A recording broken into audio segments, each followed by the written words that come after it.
I gave up on you how? What do you mean? Because everyone was trying to like keep me like still, and I guess Cordell got irritated that I kept getting up and I was banging on the back door, and she was like, "Dude, can you just fucking stop? Like, you've already played the joke out, dude. Just stop." And then he just got irritated with me and Jesse. Basically, they were trying to keep me on the couch and keep me fucking calm. I was literally like a little kid at that point. They turned on some show where it's like this like fucking Australian dude that just gets bit by everything. And they said at that point I just went quiet and I was just watching the show. Bear Grylls. I think so. I think that's what it was. The next time we go over there, they pull out Cards Against Humanity. They start passing around a beer. They're like, "Okay, so Brian, you gonna get shit-faced tonight and try to fight the ghost in the back?" I'm like, "No."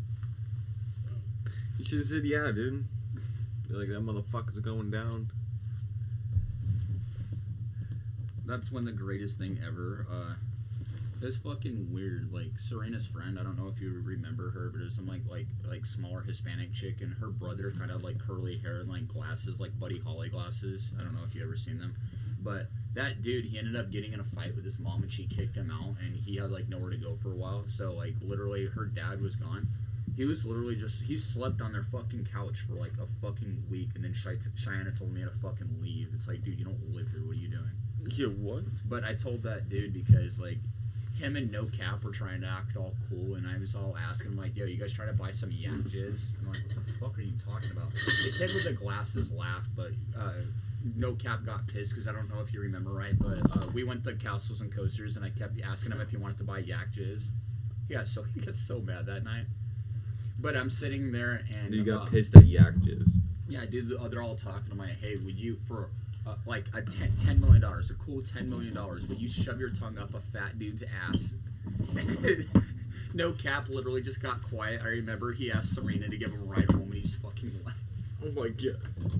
It's like, yeah, fuck this. I was telling a bunch of fucking shit. I'm all saying, I asked him if he'd ever whack off a wacky wobbler. The wacky womblers. Dude, No Cap, he's fucking quarter cap. She's not even dating that kid anymore, which I'm kind of glad. He only goes full cap when he's talking to his grandma. Oh yeah, right. He's out front screaming. It's like, why do you just go to other people's house and start screaming at people? Were you there when Krista told him to leave? Yeah. Get the fuck out of here, you nigger! It's like, oh my god. Yeah, it's like, we were all standing in the garage smoking. Well, it did kind of piss me off because he was just coming over and he was just trying to use us for bud. It's like, get out of here, dude. You're not even cool with this. Like, these are the homies chilling right now, dude. You ain't one of the fucking friends. Get the fuck out of here. No, Serena was chilling. They were all chilling. Cordell was. Yeah, but you gotta think. Serena walked over to tell Cordell something, and then she was gonna walk back to the house, and then No Cap seen that we were smoking weed, and he wanted to hang over there, smoke weed, use us for the weed, then leave.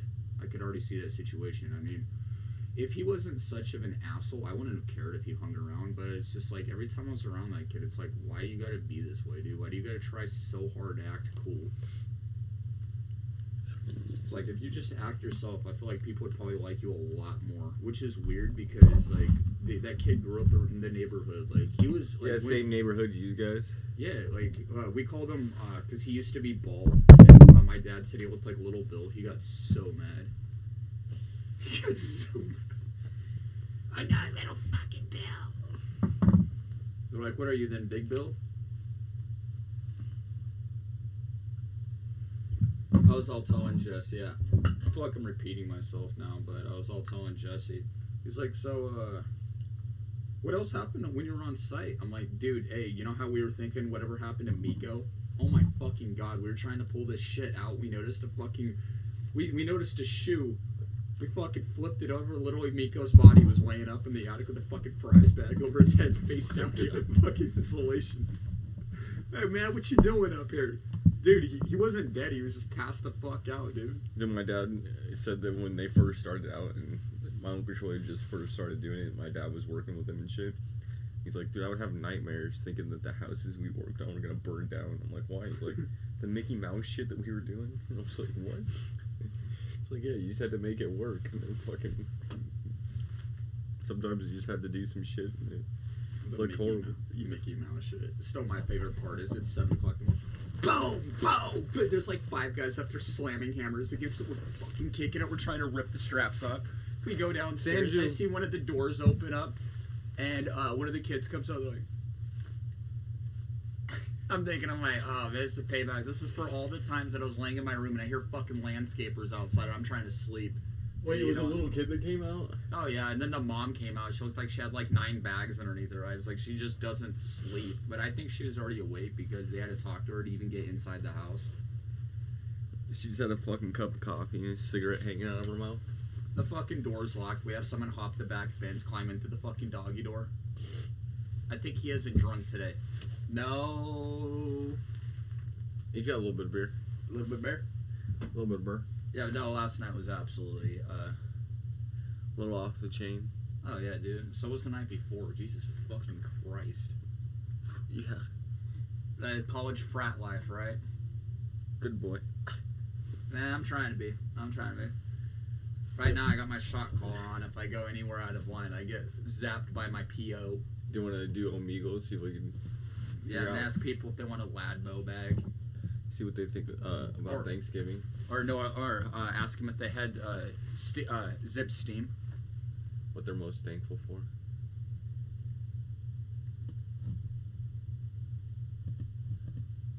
Zip Steam? What is that?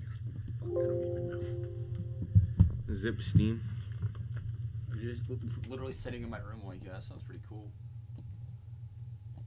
That, I remember an old classic. When I was in 3rd, 4th grade, we'd sit on there on a swing back and forth and scream Easy Bunny. I don't even know why. Dude, now that I think about it, even like as I grow older, I really have not changed at all. What do you mean? I mean, I've changed, but like my sense of humor and how I go about it and like me saying crazy fucking shit, like it's always been there. Always been the same? Yeah.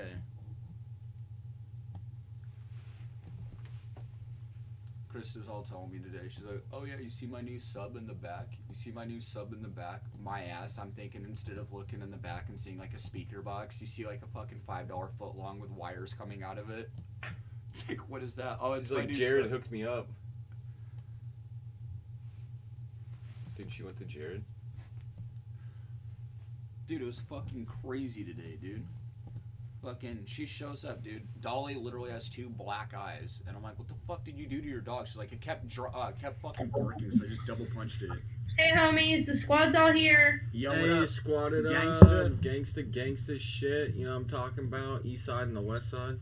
Yeah. Hey, let me ask you this: do you have any Zip Steam on deck?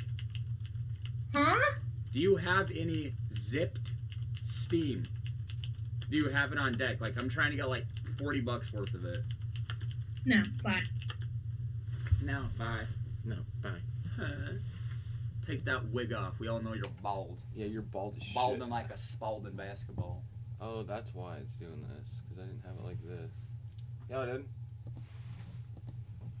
It's like, damn, I already have my pants midway down. I can't whack it and stare at a dude.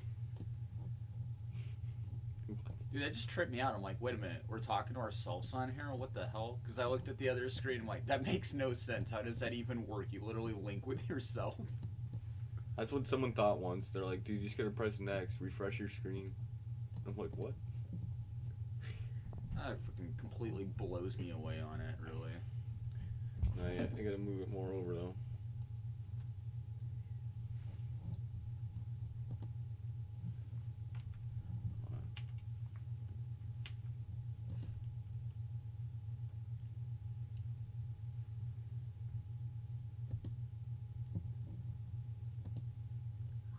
Yo, what's up, homie? You're high as hell. No. What? Do you guys You're sell high drugs? as hell. Man, I'm trying to pick up some fucking Zip Steam. Some Zip Steam in it. Dude, can you imagine getting that as a fucking tattoo? You know how, like, on the back, I'll put, like, West Side, and it looks like gangster letters. You have Zip Steam on your back. You go to hook up with a chick, you're laying over, she's looking at your back, she's like, what the fuck does that even mean? It's like, whatever you want it to mean, what the fuck?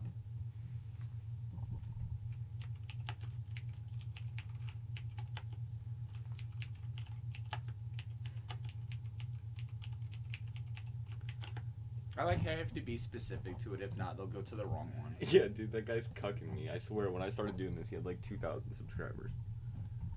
Now he's got like 8,000. Are you serious? Dude, there's no fucking way. Have you even watched his channel and even see what he produces? It's outdoor shit. Like, he's just walking around doing random shit. What a nerd, bro. He's pretty nerded.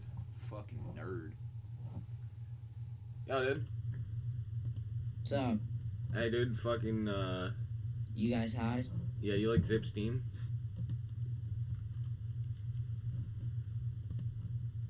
He left immediately.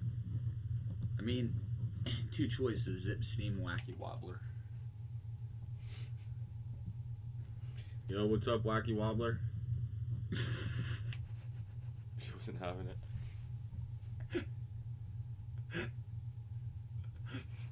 Wacky Wobbler. Yo, you ever smoke on Zip Steam? You like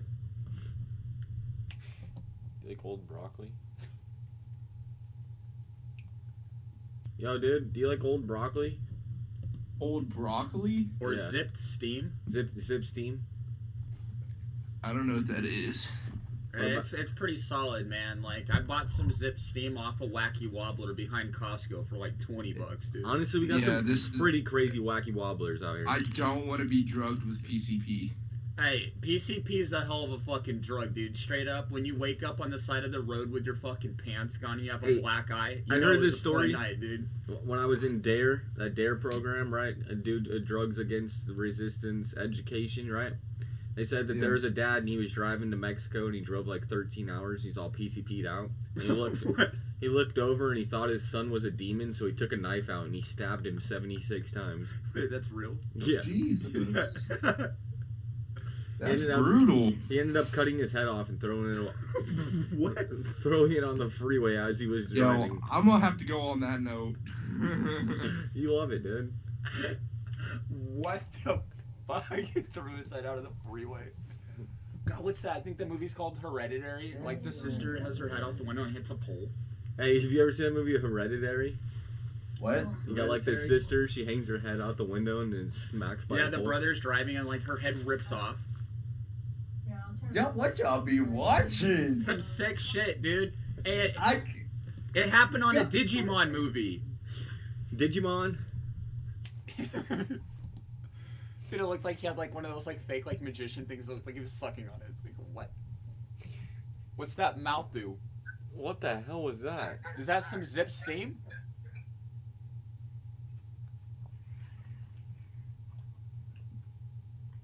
What? That's a good dog right there. It's a good dog. Hey, beat that thing. That was weird. Did you see the window? It looked like there was like chain link fence instead of a Yeah, fucking they're in a glass. fucking prison. Oh my god. Dude, I thought it was a dog moving and then it was someone crawling on the floor. Yeah, I looked thought like it was they a were dog too. Yeah, dude. Yeah,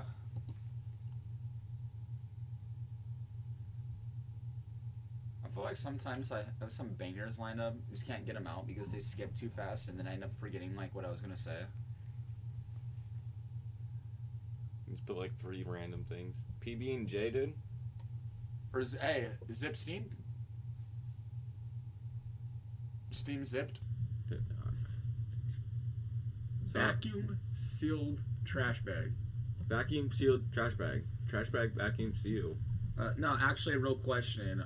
So Christmas is rolling up. You get any wacky wobblers for the front yard? I mean, you need to spruce that shit up, dude. An empty, desolate yard is a boring yard. Gotta have some Zip Steam and a wacky wobbler. You gotta have the wacky wobblers, dude.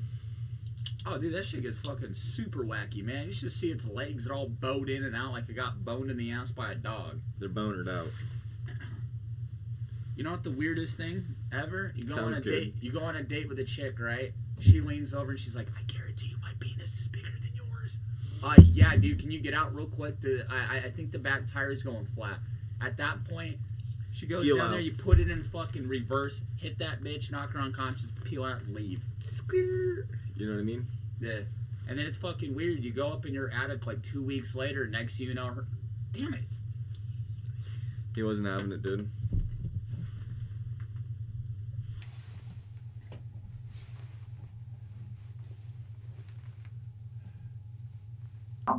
Yeah, dude. Yeah. Do I look like the Wendy's chick with no shirt on? What the fuck? It was Wendy. Yeah, we just met the Hey, Wendy's dude. chick. Honestly, like, you know the restaurant Wendy's, like, I swear to God, this chick looked like the chick off the sign. Dude, With, you look the like little- Matt Stone. Or Trey Me? Parker. Yeah. No, that's just my natural resting face, dude. Yeah, it's like Matt Stone or Trey Parker. You know the people that created South Park? I didn't watch South Park. I didn't really like it. What? What? Yeah.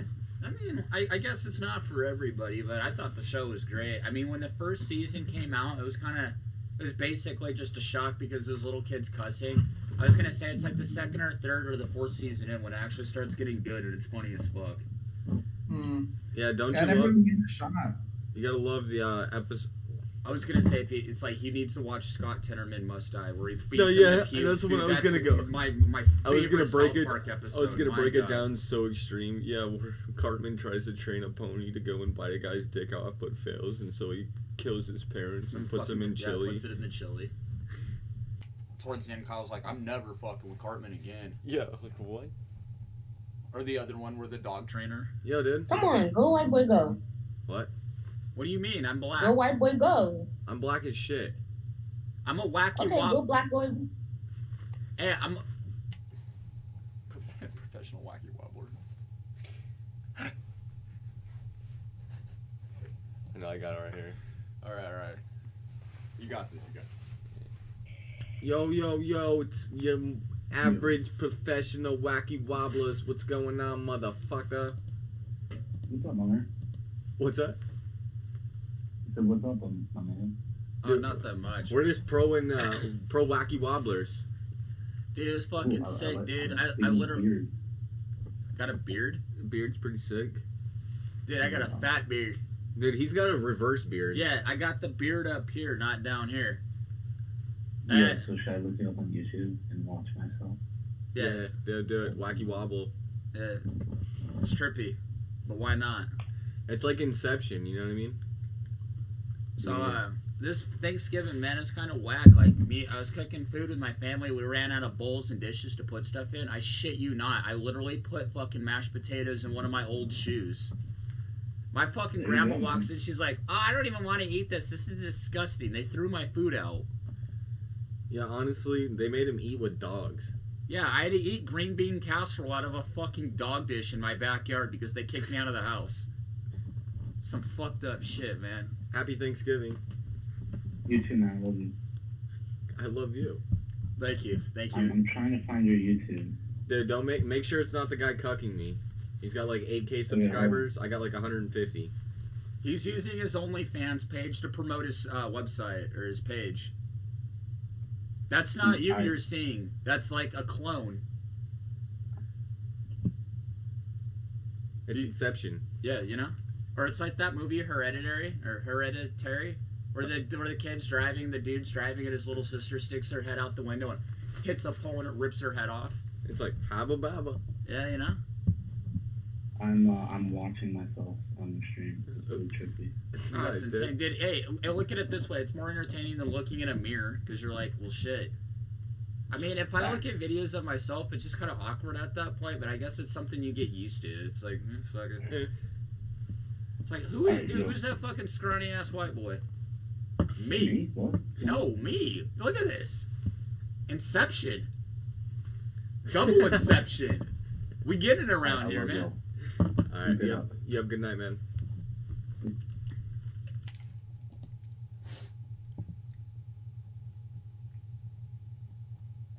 You both Yeah, like dude. Trump and Biden. What the fuck? Whoa. What's going on, Papa? Yo, spin doctor. No, nothing, man. What about you guys? Dude, we just literally choked out a fucking cheese crisp. Yeah, dude, hey, don't go up to Circle K right now. There's some fucking spin duckies out front. There's literally sweeping the cracks trying to find fucking meth in there, dude. It's fucking weird. You guys fought somebody? Yeah, honestly, there was a couple ducks down at the pond giving me dirty looks. Gave me a quick quack. Right. Hey, you know what my favorite thing is about the new puppy I just got? It's black, right? Okay, So when cool. I punch it in the face and I give it a black eye, you can't see anything. So animal Oh, abuse man. ain't on my list. Alright, that's cool. You ever done that How many before? subscribers? What? 150. We're running it. Well, that's cool. Would you ask me, dude? You ever done that before? Yeah, I squashed a little Beetlejuice, watched the movie, and then it was Squid Time all night over again. And then I went over to my house in North Carolina. We had a feast for Thanksgiving, killed the turkey, ate the turkey, You killed a turkey? brought it back up. What? You're a turkey murderer? Wait. No. I pleasure myself with it sometimes. Stick in my butt. You like to put the feathers on yourself and dance to singing in the rain? Hey, I'm sorry. Yeah, of course. You know, with the pilgrims and all that stuff's fantastic. And yeah, a little festival of nerds. The nerds came back in town, so we decided we were gonna obliterate all the the illiterates and obliterate all the blitz. Yeah, it seems like you would be into furries. Yeah. When I was younger, I used to, fill myself up with my puppy dogs, and then we went out for a walk. I had about 5 of them.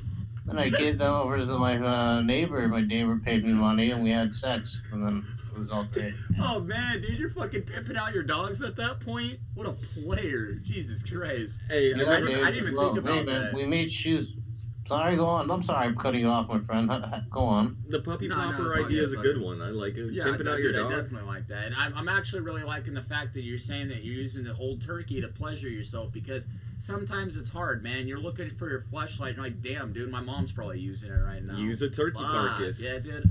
Either that or I use just an old head of lettuce and I just take a drill bit and drill out the bottom and put a bag of beans in there that are warm. I mean, it doesn't feel the for sure, greatest. man. Oh, yeah. Mm-hmm. Hey, it gets the job done.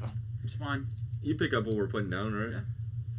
Yeah, of course, dude. I pick up what you put. I like that. Now Nice. tell me something. What do you guys do for a living? What do you really do for a living? I'm a tax person. I was actually I don't even know anything to say right now. I'm technically unemployed, so no, I'm furloughed for my old job, but I moved tables. Yeah. Ah, Yeah, that's super duper interesting. Yeah, no, I had to go for 14 years of college and trade school. I had to go get my master's degree so I can learn how to set up tables and chairs. You ever done that before? Once when I was younger, I definitely went through my preload, master loads overboard. Then I went overboarding, and then I went and lost myself. It sounds like you got a good certification. Yeah. You know what it is. Oh yeah. We had some fun times there back in the 1970s. Nice. Them That's when I 70s. grew up. Yeah, onboard and whatnot. Offboard and yeah. That's the way. Yeah, what does onboarding mean? Please explain to me the term onboarding. I don't understand what it means. I hear it all the time. It's like when you get a surfer and he comes up and he tries to explain what he did in the waves and he's like, and onboarding. That's what onboarding is. What? That's what I thought it was. I thought it was like a cell phone term. I'm like, what? Does that mean your Wi-Fi is failing? Yeah, dude, the fucking shit on board. It just caught fire. Honestly, I don't even know. I feel like No, it's more so got when me you on play that term. I don't Monopoly. even know. and it's like, where's the fucking where's my piece? Where's the dice on board? It's on the board, dude. I thought it was too. I thought it was that. There's tons of meanings for this, apparently. I know now they use it for other concepts like sticking it up dildo in their onboarding ass. Honestly, Yeah. I felt like you were gonna go for that. I was like, is that like a sexual term at a given point? Like, I don't want to lead in that, but that's where I felt like it was going, you know? I feel like it's similar to pink peacocking. What? Yeah, it's peacocking. Dude, I don't That's even like exactly that what it term. What a mouthful. What the fuck? Yeah. It's when they stick a dildo up your ass and they make you sit there for 8 hours. Jesus Christ. Nice. My favorite type of shit is, right, when I'm pounding out my dog, you know the things in front of car dealerships that sit there and do this? I have Wacky one. wavy flailing turban. Yeah, the little inflatable dudes. One of them are watching in the corner, but it made me weirded out, so I had to like turn it around so it's facing the corner. I'm like, dude, I don't want the wacky wobbler fucking watching me at this point. Yeah, honestly, he's getting off. Yeah, dude, my fucking dog left me for it. I'm like, are you fucking serious? I'm actually like flesh and bone. Like, that's just a fucking bag with hot air going in the bottom of it. You clearly, I see where my standards are, or how I rank to their standards. Fucking feed that son of a bitch. I would never stick my penis in a shellfish. What are they called? In a shellfish? You know, The wacky wavy And the inflatable tube man. yeah, those little thingies you stick your dick in when you want to come. You know. Oh, a turkey carcass. Yeah, or weight shake. Whatever it is. A weight shake. Yeah. A shake weight. You have it splurge at the end and pay you. You know what the Yeah. you know what the new challenge is? I don't know if you ever seen it, but it showed like those. It was like the little faggoty looking dude. He walked in the store, opened up ice cream, licked it, and then put it back in the thing. I like to go to the Miracle Whip, have a boner, stick my dick in it, put it back on the shelf. I all boned out. Hey, I'll add my own cream in there. Let's mix it up. About That's 3 a good weeks. idea. Oh, That's what man. people use it for, anyways, unless it's Thanksgiving. Oh, it's fucked up. 10 months later, I'm getting a fucking call from some random number. I got knocked up with your fucking sperm. I'm like, my what? God. I'm like, what the hell's going on around here? I put whipped cream all over my pussy. I shoved it up with a hot dog. That's fucking hilarious. Oh, God, I don't want to eat whipped cream no more. Oh no, this shit's disgusting. Throw it out the Hey, window. Anything you when, have when right you now, see flush somebody, it. when you Flush see it. somebody go to the store and get a bunch of lotion, batteries, and whipped cream, you know what the hell is going on there. Yeah, well, that is filthy. No. That's true. Well, that's why you lube up. That's why you lube up your shaft. You take the batteries and you put them in a circle and you put electrical tape around it. So you basically got that vibration. You know? Call it the Energizer Bunny. Yeah, you put them in the microwave for 20 minutes. They heat 'em up. You know what it is? No, Energizer or Duracell. Keep running stronger. Whatever the fuck the saying is. Yeah, I think it's keeps on going. There we go. It builds stamina at that point. It's like the Fonz. You go and hit the jukebox. Hey. Yeah. You know what the thing is? The Fonz, like if he hit the jukebox like he would his woman, he'd be a fucking dude. He'd basically be Chris Brown. He's going for a 1-2 knockout. He just wants to punch this bitch in the throat because she doesn't want to give him a head behind fucking Jack in the Box. It's like, baby, you really want that Whopper? I'll give you the meat. Dude, I've been there. I've done that, dude. I've literally sucked on a fucking muffler for a fucking $1 hamburger from McDonald's. I've done some fucked up shit, bro. Oh my God. He wanted that Happy Meal. You know what I'm talking about? Let me ask you this. Have you ever tried to stretch your lips around an exhaust pipe? Shit ain't fucking fun, dude. It starts to rip at the edges, especially if it's a bigger exhaust. You gotta fish hook yourself. Dude, Dude, that Borla's got me fucked you up, can man. suck a golf ball out of a golf hose. Or another term is, dude, she's such a fucking slut, she'll suck the chrome off a ball hitch. She's like NASCAR, burning rubber all day. Nasty thing is, dude, you look at her backside, she's wearing the G-string, she shit her pants, like a fucking cut it in half like you would like a cheese grater, and it's just splattered all over the back. You're like, when you get in my car, can you sit on a trash bag? I just got my shit detailed. Fuck. She's fucking gross. Oh, man. You guys are fucking funny, man. Thanks, man. We like to say random shit all fucking day. This is basically just how it is. You know, it is what it is. What part of the United States are you guys from? Arizona. Arizona. Oh, hell yes. Oh, it's beautiful Oh, during shit. summer out here. It hits fucking 115, 116. You're outside wearing a fucking thermal and a parka. Wondering, you're like, okay, let's go and time this. You gotta get your mittens on. New internet challenge. How fast can you catch a heat stroke? Oh, wow. No, I'm kidding. I'm kidding. I wish Arizona was as hot as it is here. Where you at? I'm in Canada. Oh my shit. god, what? How hot's it get out there? Fucking 60 degrees is probably the hottest he's ever seen. What? I've never seen it I don't know what Fahrenheit means, but Celsius it goes up to 39 at 39. most. No, 38 was the most I've ever had. I'm pretty sure you times it by 2 and add 30, and that's Fahrenheit. Let me just verify Times that. it by 2 and add 30. So I mean, like where you're at, is it mostly hot or is it just cold? I've never even honestly left the United States. It's so cold here. It's so cold. Or I Yeah, wouldn't it's even- fucking insane. You there's no convert way I'd be able temperature to handle Celsius that. to Fahrenheit, multiply by 1.8 or 2, and add 32. So it's close. So 39, you would be at 78, and then plus 32. That's be the 100. warmest it's ever been. That'd be 100 It's degrees. never been like that. But actually, it's right now. The degree right now is so it's -3 times 2 is -6 plus 30, so it's 20 fucking 24 degrees right now here. Oh, Oh my shit. God, dude. Jesus Christ, man. Up in here, I don't know. Dude, go if you- streaking. Yes. I'm going upstate this weekend and shit. They're saying that the low is going to be 17 degrees. I ain't looking forward to that. Honestly, I'm indoors right now and I'm wearing a jacket. I'm sweating my ass off, but it feels nice because I'm always used to just fucking being like literally hot out here. It feels weird. Like when it hits 60, or it hits 70, I'm wearing a jacket and shit.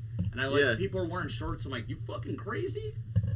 It's fucking colder than fuck outside and you're telling me it's that. I'm like, man, I wouldn't even leave my house. I'd just be wrapped up in a sleeping bag. Been like, oh shit, I gotta go to my car and start it. Fuck. No.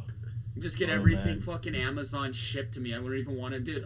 I'd see if they could ship me gas for my car. I wouldn't even want to leave. Dude, it hasn't snowed where we live in 20 years, I think, now. And the last time it snowed, it didn't even stick to the ground. It just fell. I think you're right. I was going to say, I think it was about 10 when it kind of briefly snowed out here. But I think it's been like 15 now. It was like little flakes. I walked out It was front back of my in like neighbors like, what the fuck's 2002. going on? Yeah. It's like, what the hell's that shit falling from the sky? Well, here there's about I don't even know. There's like 20 inches of snow right now on the ground. So. Oh my god, almost 2 feet of snow. So when Yeah. you're Fuck out that. driving, do you always have to put chains on your tires to get traction, or how do you guys even get grip to the road? We just use winter tires. We're forced to put them on by law. By So- law. Well, it's probably a Yeah. safety feature, I though, am because the if law. not, I feel like you guys would get no I grip. am the and law. I feel like there'd be so many car accidents out there, people losing control and just sliding on black ice and shit. Oh, it happens very often. In fact, last year there was a massive accident that happened on a highway right near my house. People died. Jesus. Shit.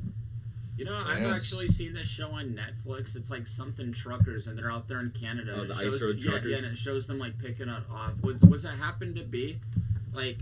Was it a fucking like semi trailer that like jackknifed and went off the side of the road, and there's like 2 other semi cars, and there's like a buildup of cars? Because if that's the case, I watched that shit happen on TV, but not watched it happen. Watched them clean it up. Wait, when was last year? That happened last year. That was what I was talking about. But that probably happens very often. Yeah, I mean, I don't know if it was last year. I don't remember the exact date and time it said, but it was a gnarly accident. It was to the point where the entire freeway was closed down, I think, for a day. And dude, they were working around the clock. It took them like 10 hours to clean the shit off. Oh my god. It was bad though, dude. It really was. Like it was like a whole buildup of cars, and it was like a blizzard. And they had they were kind of like filming it because they got the site and stuff. And when they started working on site, it was like to the point where like you really couldn't see what was happening. And like these cars were hauling ass, and they didn't realize there's the accident right there, and they just fucking kept slamming into it until one of the cops went on the freeway and was kind of like swerving like that, and then blocked it off. If not, they would have just kept going into him. It's like, Oh yeah, there's no stopping at that point. You're fucked. If you get caught in that, you are fucking dead. I mean, that's what happens, you know, God forbid, but I hope that never happens to me. I'm a careful driver. I'm not one of those crazies, you know. Yeah, there's no point in that. I worked for insurance for a little bit and fucking I seen a video and it shows the amount of risk you take by speeding just going 5 miles an hour over. Oh my. What are you doing out there?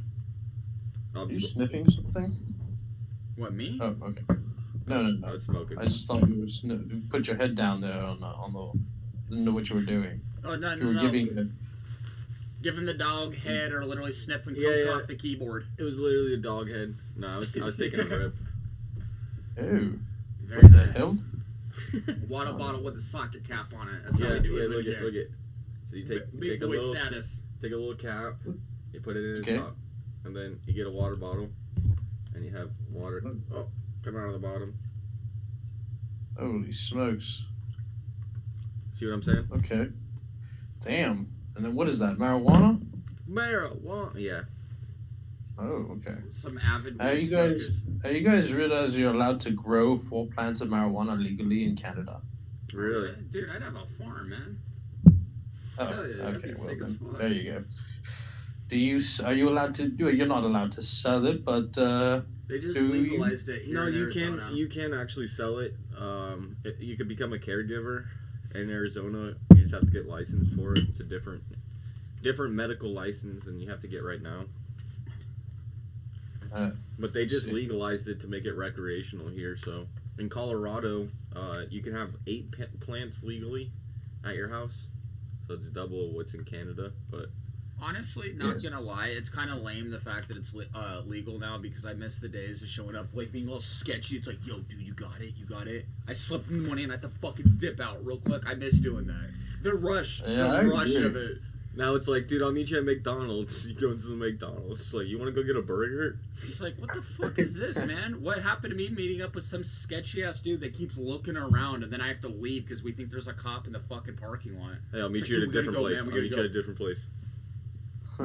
One of the dumbest things I ever fucking seen, I pulled up in a parking lot and there was a cop sitting there. It was at a Walgreens. There was a cop sitting right there. I look over, the dude I'm supposed to meet is sitting on the hood of his car and I'm just like, I kept driving, he kept trying to wave at me and I pulled around the thing. I'm like, dude, you don't see the cop right there?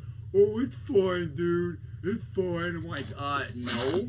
Meet me down the street. I'll pay you more money just to drive to me. I'm not gonna do that. Oh my god. We're gonna fuck ourselves over. Like, come on, man. Be smart about this shit. How the hell are you making money? That's how these potheads think, these fucking idiots. Well, he tried to say, he's like, well, I didn't see him at first. It's like, you don't see the fucking cop, dude, when you're trying to get drugs or doing anything stupid that you shouldn't. My head's on a swivel. Like, I'm always looking around. I'm that sketch dude. Like, Oh yeah, I'm man. I'm Especially I'm over here. especially prison in America, way more dangerous than in Canada. That's for sure. Yeah, what do they do in Canada? They just give you like a bear and some waffles. Like, oh, there you go, mate. Basically. I mean, it's like pretty relaxed. I mean, I've been in there, I've been inside, and all it is you just sit in there and nobody bothers you. There's no blacks either, so. But there are a lot of immigrants, mind you. But still, it's not too bad.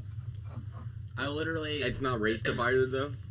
Yeah, where they're like, you stick with your Not color. really. Like, say if you're white, you talk to the white guys. You don't talk to any other race, because if not, people will look at you weird. Oh yeah, definitely. That I know that, but In America, it's not as many blacks. That's all. in America, it's basically you got like Oriental, you got black, you got white, which they call the woods, and you have the Chicanos, which are American-born Mexican people who speak Spanish but are really Americanized, and then you have the Paisas, which are people who speak mostly Spanish, and they're like more so like south of the border, more so. But yeah, it's like 4 or 5 different divisions that basically, when you get into prison, you have to go and gang up and stick with your people, and it's super weird. Have you guys ever been inside? I went for one day because I got a DUI 4 years ago, and actually, dude, it was that place was kind of a culture shock to me just to see some of the people that are in there. Like, our window is open and you could see people going through with like their shit and like they're shackled together. Holy shit, some of the women in there, like when the women are coming by, all the dudes are all looking at and shit. These chicks are fucking scary looking. I swear to God, they look like they have 5 o'clock shadow. fucking jacked. I'm like, that ain't a woman, that's a fucking man. Everybody's all beating their dick. Another funny thing is, there's these two dudes, you can tell they were buddies in there, and they've been in there probably for a long fucking time. He's sitting there talking with them like I'm talking with you. He's sitting there, and he's keeping eye contact with them. He goes in the corner, like, it was like two, like, fucking concrete benches, a little wall, and then, like, well, you probably know it, like your fucking toilet, and you got your sink on top. He's sitting there keeping eye contact with the dude. He goes over, and I mean, he's right in front of me because I was in a holding cell, like, and at that point, there was people laying on the ground, and you had to stand up at the wall because the fucking cell was overfilled. I don't know why they kept bringing people in. It was annoying, but I was in there, like, kind of first, so I already had a seat, but it sucked. I was right by the toilet. It smelled like fucking shit. I'm sitting there. This guy walks by me. He's still talking to his friend. Just drops his fucking pants. He's walking like this with his, and I'm like trying to look away at this point. He's dropping his pants. He's sitting there with his fucking. I look over. He has his foot hiked up like this. He's sitting there, fucking the nastiest fart noises ever. Weirdest smell. He's just still talking to this dude, and it doesn't faze anyone. I'm over here like, what the fuck? What is going on? This is fucking hilarious. Oh, fuck, that's awfully bad. How long were you in there for? I was 24 hours. So you were just in. Oh, God. That's fucking terrible. Oh, yeah. And then that, when it came They gave time him a for rotten food, apple. Oh, yeah, when it came time for food, the food was gross. I mean, I expect to be like culinary Jeff Ramsey, but they're hanging out the window like monkeys, like, P.O. or no, D.O. D.O., man, you got that Ladmo bag? Got that Ladmo? Dude, where's that Ladmo? What the fuck Where's is that Ladmo? Ladmo? And I'm like, what the fuck are you... Huh? And I looked at the guy next to him and like, what does that mean? He's like, oh, food time, man. Food. I'm like, okay. We get the food. It's literally just a roll, a rotten apple that's like fucking brown, a pack of crackers, which is like the only thing I ate, jelly, and a pack of peanut butter that look like they came in like ketchup packets and shit. This one dude across from me did the weirdest fucking thing. He took the bag that it came in, he ripped the bread up, threw it in there, he put in the PB&J, mixed it up, and he was taking it. He got off the bench where he was sitting and kept smacking it, and he was crushing it. It looked nasty. It looked like baby barf. He spun it around, ripped off the end of the bag, and he's sitting there like... And when he got done with it, it looked like an old used condom. I shit you not. He walks over by where the toilet is. He lays it on the wall like he's gonna save it for later. I'm like, what the fuck, dude? These people are animals. These people are animals in here. And then when it came time, because they would sit there and shift the people out, like they'd open up the door and they'd pull people in. They'd pull people out and they'd walk back in and they'd have a plastic bag with their clothes and their belongings because they were getting released. At that point, the people would take their clothes off, switch it out, and they would take like their pants and their like the shirt and shit and the socks and throw them in the corner. Once this pile grew big enough, there's this fucking tweaker looking dude. He goes over, he's kind of like looking around and stuff. He goes over to the pile of clothes, shit you not. He takes a shirt and some nasty ass pair of looking socks. He shoves them in his crotch like he's stealing people's clothes. Sits down, he's all looking around, and he's like, what the fuck? Why? That's so gross. That's so fucked. He's like, dude, I gotta steal. I gotta get this. I'm like, okay, dude. You want a fucking crusty ass pair of socks and a fucking shirt that looks like it's brown? Okay. Go right on ahead, man. It's like, dude, you have to get naked when you get out of here and throw all this shit over there. They're just gonna go and tell him to get naked, and some socks are gonna fall out, and they're like, what the fuck is that, dude? Oh, man. He's that gonna is go some right back fucked in up for trying to shit. steal the prison clothes. Damn. So what happened with your DUI? What happened in the end? Do you get to drive still? Yeah, I just had my my license was revoked. I want to say for 3 months, 90 days. And once I got it back, I had to take a drug and alcohol class, which was fucking stupid. I had to get an interlock on my car for the remainder of the year. The interlock sucked, and then I had to pay all these fees. And then I literally got a lawyer, which was fucking stupid. I wasted my money and wasted my time because I found out that they could have just gave me a public defender, which I don't think you have to pay for that. And you were in the wrong, and you admitted it. My lawyer literally did nothing for me. I'm just like, why am I fucking paying this dude? I don't know. How much did you pay him? 10 grand.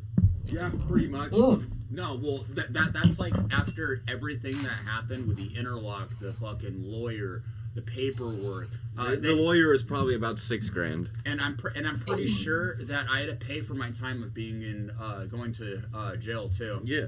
And I'm just like, okay, this is fucking stupid. That's why, like, my buddy, right after that happened to me, I was talking to my buddy about it, and he got fucking shit-faced and totaled his car, and then he ended up having to almost serve jail time, but his he got off lucky. He got off. He didn't even have to fucking serve time, and he got I don't even know how. He was becoming a lawyer, and basically he left the crime scene and said that his car was stolen. And at that point, it goes into the matter of was your car actually stolen or not. It's not the matter of how your car was crashed. So he basically that's crazy. avoided it all through the legal system, because now it's basically, if you did fraud where it's stolen, well, now they have to prove that you were in the car, and if you crashed your car, then you're just basically going off with fraud, and you got to pay a fraud fine if they figure that out. It's not the fact now that you were drunk and that's why your car was crashed. It's just Wow, that's a brilliant idea. Well, that, and actually, he's a very fast talker, very fast thinker. He can fucking bullshit you, like, no joke. He can bullshit you so fucking quick. The cops, I don't know if you've ever been in a car accident before, but when you slam, when the airbag deploys, you get marks on your forearms from the fucking airbag hitting you. He had marks on his forearms, like, because, like, what he was saying. The cop was asking, you didn't crash your car this time? Yeah, he's like, what's those marks on your forearm? And him being quick thinking, he does landscaping with his dad. He said when he was working up in a tree, he fucked his arms up. That's what it was for. And they kept asking him all this shit. He was just able to just completely tiptoe around. And I'm like, that's incredible, dude. Me, when I got pulled over for it, I was fucking stupid. You been drinking tonight? Yeah. You want anything else? Oh, I smoked weed with my friend. I'm like, at this point, I'm thinking to myself, I'm like, dude, shut the fuck up. You want to tell him your social, where you live? Give him a strand of your hair? Tell him everything. He's like, yeah, I was smoking weed, I'm drinking beer, and I just cut you off. It's like, oh my god, I put my foot in my mouth so bad. Crazy. Oh no, I felt stupid at that point. I'm like, what the fuck? No, the best thing though, they're like, yeah, we want to take your blood. And he's like, no, I'm afraid of needles. Dude, that actually helped. That helped because that got you off so much, dude. I figured out that when they take your blood, it's a higher content level in your blood. Like when I got it, my DUI was just considered a misdemeanor. If they would have taken my blood, because that's what my buddy John was telling me about, my other friend that got in the accident, he was saying since it sits higher in your blood. I forget what percentage I was at, but if they would have took my blood, it would have been counted as a higher percentage. I would have got aggravated DUI. Yeah, aggravated DUI, and I would have been an actual felony, and I would have been But considered. he's like, a felon no, I'm scared of needles, so they weren't able to do it. They kept trying to get me to do it too, and I'm like, I don't like needles. Please, I'll sit there and take the because when I came in, they sit there and they had me. I don't know, they had me blow into this thing, and then they had me sit in this thing, they called it the deprivation period, and then they wanted to take my blood, and I'm like, I'll breathe. That's why they gave him a day in jail, because he didn't allow him to take his blood. If he would have took their blood, I would have had to spend a month. Yeah. But whoa. Yeah, shit fucking sucks. At that point, they can only hold you for 24 hours to sober you up, because they can't say that you're aggravated at that point. If you were aggravated, that is so fucked up. If it's aggravated, then you basically are at that point a danger to society, and it's a felony. So they would be able to hold you for 30 days, like he said. And at that point, that would have fucked me over, honestly, career-wise and everything. Because I think out here, the only thing you could really do as a felon is fucking construction. Honestly. No, you can still do it. It's just basically you got to go. Yeah, and petition. but in America, I think you guys, even if you get a speeding ticket, it still goes on your record as some sort of criminal offense. Yeah. After 7 years, it's what's 5 to 7? If you do good, it drops off. No, it stays on there. It stays on there for good. It does stay on there, but at that point, a judge and most people won't look at it, and they take it into effect that it's 5 to 7 years. But you can actually go and petition a court to get it removed from your record. You just have to write a letter, basically, to the judge and let her know why you want it, or let him know why. I don't know about all that, man. I think it's thick on there. But the worst, at least it says speeding ticket or some shit like that. Sometimes they just put a criminal offense and they tell you unknown, and then you're like, well, I wonder what that was for. But nobody really does. Some sort of criminal offense. I mean, with the background checks, it'll definitely tell you what the offense actually was, and it'll give you case number. Yes. But Yes, exactly. yeah, I got fucked over, and if you die, your entire record gets completely expunged. Or if you go and petition a court, sometimes they might be able to clear it off your record, but you have to go and actually talk to a judge and you put up an example on why. But I got my identity stolen, and my brother stole my identity, told the cops it was me. So now every time my record gets pulled up, it comes up that I got caught with dangerous drugs, and Oh no. I was stealing. But then right underneath that, it says that my identity was stolen and that the person that was actually arrested was not me, and that case was actually thrown out. And I was lucky enough that I found out why he was still in jail, so I was able to go down there and do my fingerprints and get booked and or basically do it like I was getting booked and prove that I'm me and he's not me. Bring my Holy social. shit. Yeah. Oh, wait, you gotta do it to the point where they like roll your shit and then they roll your. They took pictures and everything. I mean, so I'm in the system, but it's showing up that the only reason I'm in the system because I had to prove that that's not me. Right. Everyone's in the system, anyways. Well, the pictures is different. You're in the system as far as your social goes and ID for state-wise, but and the prison system, they have a different database. It's based off criminality. Are you both brothers? Also, Monkey, I got banned off of me. Nah, it's been my buddy for 10 years. What? What happened? I was talking to a guy in the chat. My bad. Oh, are you live streaming? Yeah. Oh. Fancy. This is like CNN. Yeah, this is the Cucked News Network. Dude, that's perfect. That is perfect. Oh my god, that goes. Cucked News Network. Oh, those are some funny ass shit that you guys are doing right now. I must say, I'm proud of you guys. How many viewers do you have? One. Yeah, one. Well, I'm still proud of you. You know what? Hey, it's a start to a great beginning. I'm gonna get a VPN. Yeah, get a VPN. It was kind of definitely would help. It's kind of to the point where we're thinking about just doing like skits and like I don't know if you've ever seen like Key and Peele or like shit like that or like Smosh if you've ever seen them on Facebook like where they have like comedy 1000. bits like or college humor like we're trying like I would like to do something like that and like just do random shit I don't know and then at the same time do shit like this. But I mean, at this point, this is basically his. This is his channel, not mine. So if I was to do the skits, I might make a channel myself. I don't know, and then basically just kind of partner with him on it. Yeah, we'll do them together. Now, are you guys like right now? Are you guys like a middle class, upper middle class? What is your parents' status? Your status right now? Probably lower middle class. I mean, my entire family. I'm not gonna diss on them, but we're fucking rednecks, drink beer and watch NASCAR and all that shit, so... Yeah, but you're a little bit smarter than the average redneck. I mean, your family doesn't live in trailer parks. Yeah, I mean... It's not a bad thing, though. I mean, hell, Dylan's got a nice fucking trailer.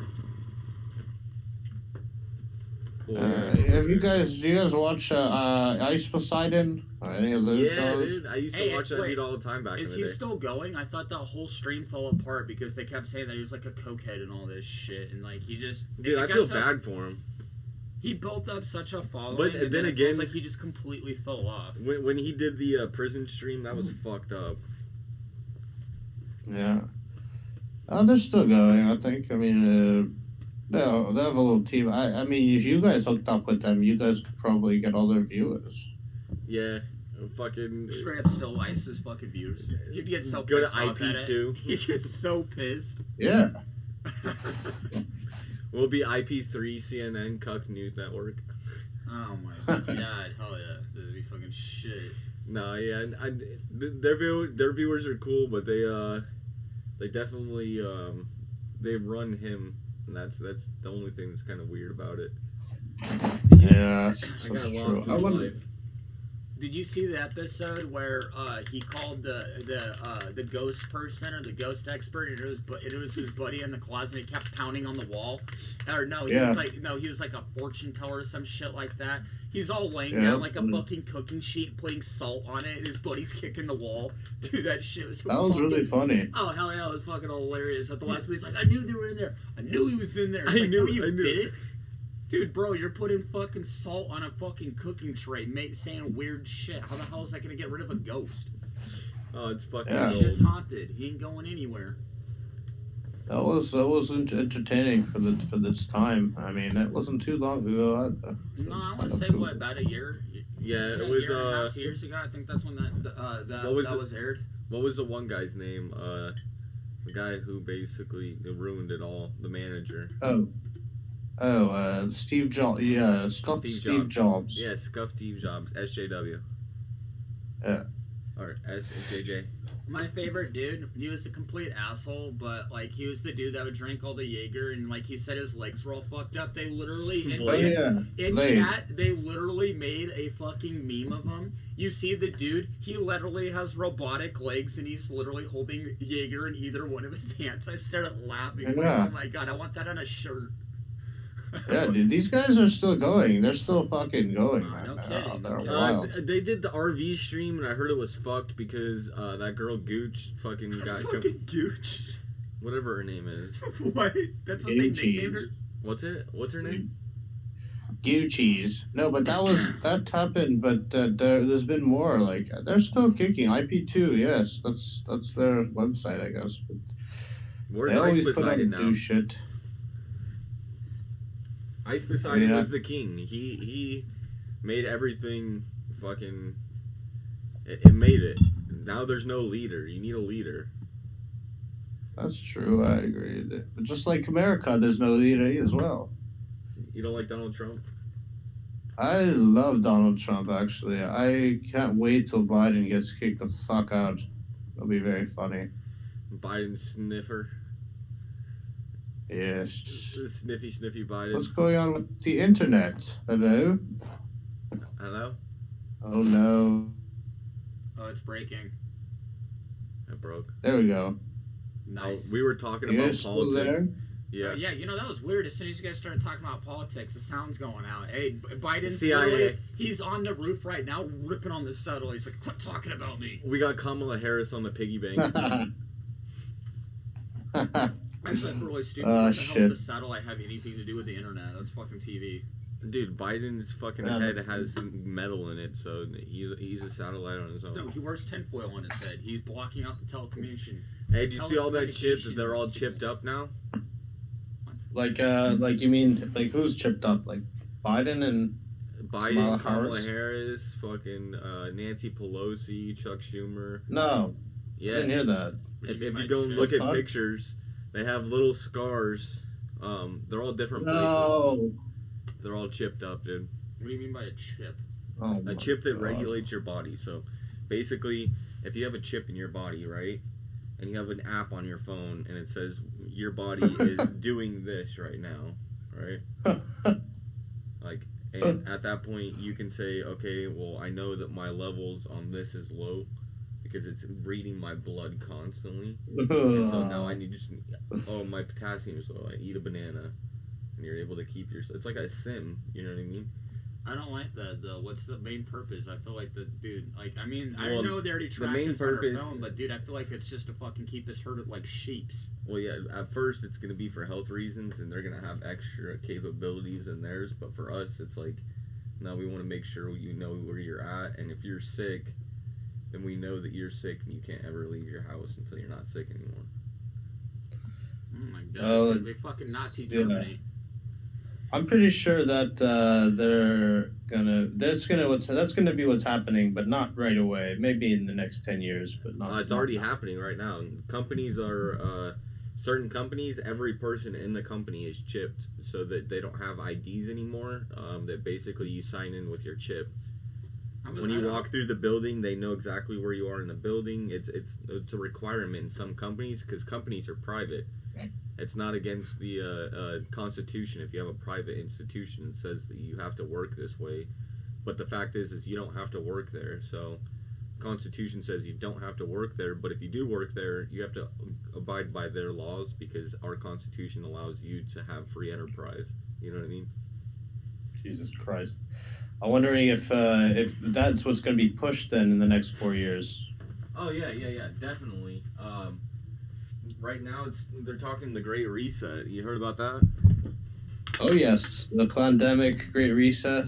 Yeah, but So Trump is fighting it though. Yeah, you're good. No, yeah, he COVID. is. It's this is the calm before the storm. I'm telling you. So, do you think that COVID is gonna end? They're gonna get the vaccine out, and what does the vaccine mean? I mean, I think that Man, I want that's this what's shit to be gonna. over. Fuck COVID. Well, oh shit, Brian. Yeah, my bad. The whole box just falls sideways. Well, right now, if the vaccine does come out, which it's already coming out, and Trump just released that it's going to be possibly coming out within the next week, and the first people to get it are going to be frontline workers and elderly people, the people most at risk.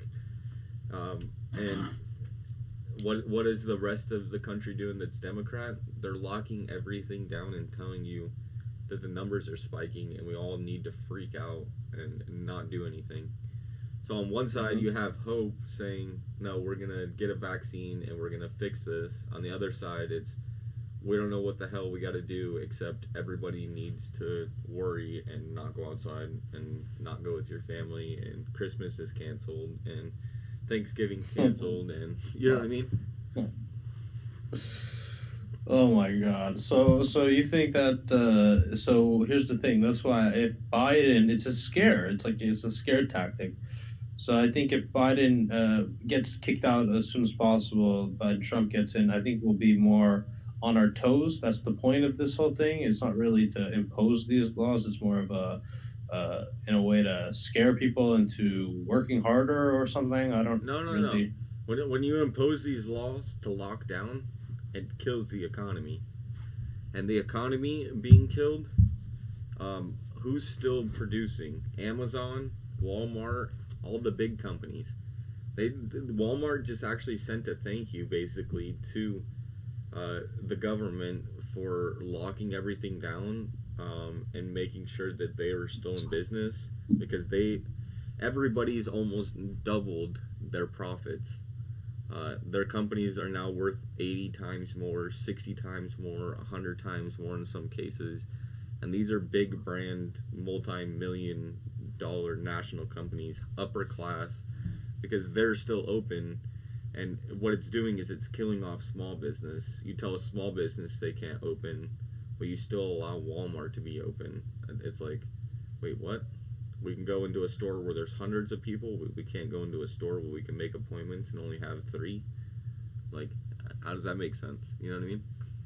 Yeah, so that's a scary thing. But I mean, and then when the vaccine comes out, wouldn't that? I mean, this is supposed to reboot the economy in a way, like making everything fuck up and then bringing them back to life. That sort of revitalizes it, doesn't it? Or is it just going to keep everyone in lockdown? What the Great Reset is they want to destroy Western capitalism, because at this point it's caused so many issues that basically this is the perfect time to get onto a new economic scale. So whatever that means, they haven't explained it, but it's going to be basic communism or socialism, and they want to do it on a worldwide scale. So they basically want to take out the Federal Reserve or revamp the Federal Reserve, and by doing so they want to take out capitalism. That's saying that, yeah, it didn't work out, you weren't able to do good for yourself, even though we're at the highest record levels of employment. Unemployment's at an all-time low. Fucking the numbers and the GDP, the stock market, everything's so I mean the fact is they're doing it right now because they have control of everybody. Yeah, because Biden, or because I don't even know, just because of the COVID, I guess. Yeah, because of COVID. But Trump's been pushing it. Trump's been pushing the vaccine, and or right, like you said. But do you think that because I think they've had voter fraud in Pennsylvania, like Trump got like 3,000 votes, and Biden got about 660,000 votes or something, or 600,000 votes, some crazy number. I think they're going to get Trump back in because of that voter fraud that they tried to commit. Yeah, that's just And, recently. and That the just came vaccine's out. going to come out soon. That just came out today. But what's really the main thing that most people are overstepping is he won a case in Pennsylvania based off the 14th Amendment. It stated that 14th Amendment, we all have equal rights. When you do mail-in voting and you do an in-person vote, when you go to in-person voting, you have a certain time you have to be at the place from here to here. You have to bring your ID. You have to sign. You have to do it a certain way. Someone directs you to a place. There's security, and you do it into a ballot. Now, when you go and do mail-in ballots, you have 3 weeks to do it. If you fuck up, you can come and fix your ballot. There's no vote ID check as far as signature base. That's the only ID that you do, but there's nothing to say that you're the actual person who signed it. If you can forge someone's signature close enough, I mean, that's the issue. So with the 14th Amendment, he won a small case that overturned like 6,000 votes, but what they're taking it to now is they're trying to appeal it, and they're bringing it basically up and up and up in the courts, because in America, basically, you start on a state level in a county, and then once you get to the county, you bring it to basically the entire city. And once you bring it to the entire city, or city, then county, and then state, and then when state isn't able to rule on it, then they go to district. And once you go district, it basically moves up into the Supreme Court, which they're going to bring it to. And once they bring it to the Supreme Court, we just got 3 different Supreme Court justices. So at that point, it's definitely going to overturn in Trump's favor. It would go to a state delegation because the votes would basically be thrown out, and it'd be a state choice to say what do you guys want to go for, A or B. And state delegations, we actually, in the Republican side, have more state delegations. There's more states that actually want Trump rather than counties and electoral college votes. So in the long run, Trump would win from technicality of state delegations if it went to the Supreme Court and was overruled from the 14th Amendment, saying that there was unequal rights if you mailed in a vote or if you went into person. You know what I mean? Jesus, you're like Neo from the Matrix. Did a little bit of comedy, a little bit of genius. Yeah, that's impressive. So that's a good way to look at it. I mean, you clearly know your shit. So in that case, then I suppose, what do you think will happen in January then? I guess that's the only question left. Well, December 9th is really what we're waiting for right now. We're waiting for states to certify their electoral vote, and by December 9th, all electoral votes have to be certified. And in order for you to win a presidency, you have to have 270. So even if 3 states don't certify, but you still get over 270, then you win. But right now, there's about 5 states that are hesitant to even certify. There was 2 states that did certify, even though they shouldn't have, Pennsylvania and then Georgia.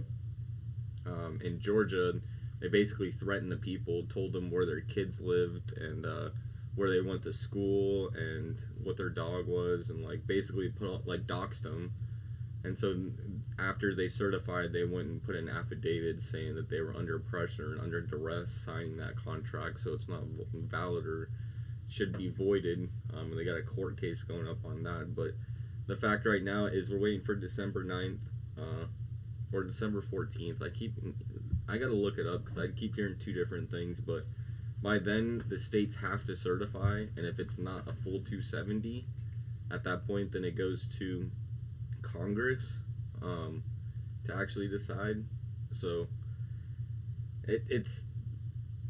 but Trump can also, after 40 days, do an executive order to where he's able to basically overturn what Congress is saying. So it hasn't been 40 days yet. December 9th is basically that point where it would be, I'm pretty sure, 5 days before 40 days, so it'd be 5 days of Congress deciding something. He'd be able to do the executive order. That's why I'm saying it's December 14th, I'm pretty sure, is what we're waiting for. At that point, if he does an executive order to stop it and bring it to the Supreme Court or hold it, It's gonna be anarchy, man. This is the calm before the storm. There's so many different paths that can happen, but what's really coming down to is both parties are definitely going to try to take advantage of their power. And with Nancy Pelosi running the House, that's what it's going to. If they don't certify, if it goes to the Supreme Court, it goes to state delegation. Trump can do an executive order to make it wait until it goes to the Supreme Court. But if he does that, he's going to look like an authoritarian, basically not conceding the race and doing an executive order. So it's going to be fucking crazy.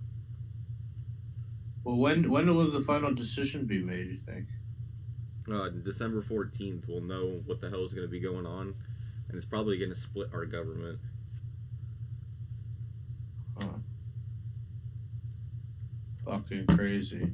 Yeah, we got to wait for December 14th. This is the calm before the storm. We're sitting in the eye of the storm, you know what I mean? Like, we have no idea what's going on around us. Everybody says it's craziness going on around us, but nobody really knows what's going on because we're in the middle of it. It's like a tornado or a fucking what are they called? No, hurricanes. The eye of the storm. You know what I mean? When it goes over, you don't know what the hell's going on. It's all calm. Or even right before, because it's sucking everything in. It's just animals clear out. Everything's cleared out. It's gonna. Yeah. I mean, things are. It just seems to me things are just gonna progressively move forward. I don't know if there's gonna be a day where it's gonna be like, no, it's gonna be more like we're just gonna run right through it that day, and we're just gonna keep on trucking. And what happens if the news comes out and says Trump's an authoritarian, he's not giving up, he's gonna seize the government? Well, that's just fake news then. But I mean, you know what I mean. That's the way it's going to be played. But what about the Antifa and Black Lives Matter and the riots and? Yeah, there will be some rioting, that's for sure. But I think we all just want this fucking. I think there's something going to be good news that's going to come out pretty soon, like the vaccine, and the numbers are going to drop. That's going to be a big digest, a big deflect. The numbers are so low already. You know, in America, what's that? I said the numbers are so low already. 99.9% chance if you're under 60. I mean, you know, in America, you know how many people died from the flu last year? 30,000. Or this year, I'm saying. Yeah, like 30,000. No, it's average about 13,000 in America. And in America. Sorry, globally it's like 30 probably. Yeah. Right now, there's 150 people recorded for this year in 2020. 150 people who died from the flu. Died? Yeah, compared to 13,000 average. Wow, I didn't know that. That was just an interesting stat. But here's the thing.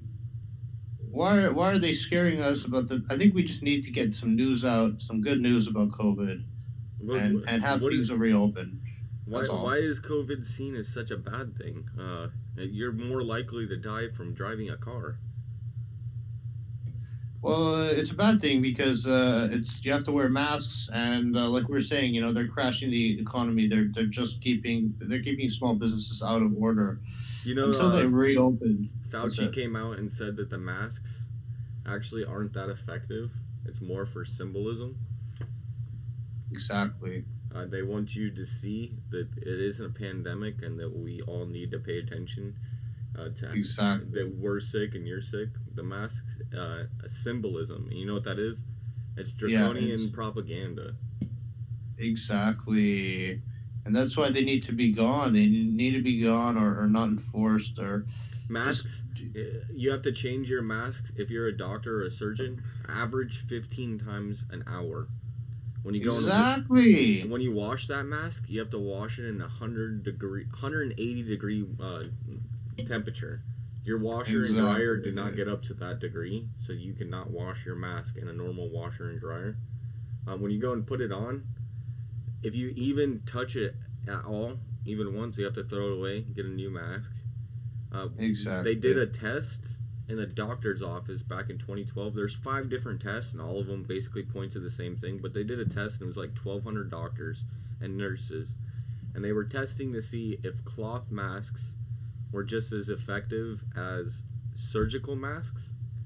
And what they found out, that 60% of the time, no matter if you were wearing a cloth mask or a surgical mask, it was actually more dangerous, and you would get sicker if you didn't use it properly. So after that, they actually started implementing an 8-hour class on how to properly wear a mask, and that you need a surgical N95, and cloth masks are really dangerous for you.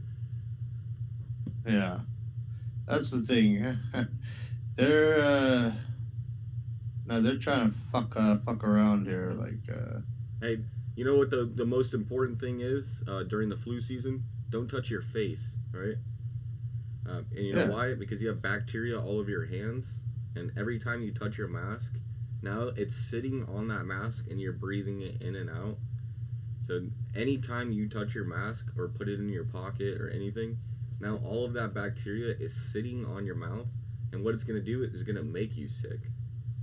It's going to make you have more symptoms and get you sicker because you're breathing in bacteria. This is why doctors take 8-hour classes. This is why they change it 15 times an hour.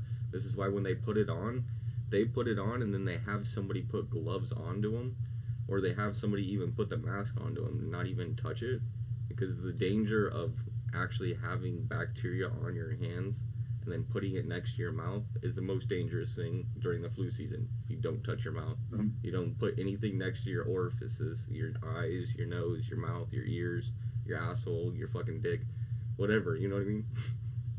yeah.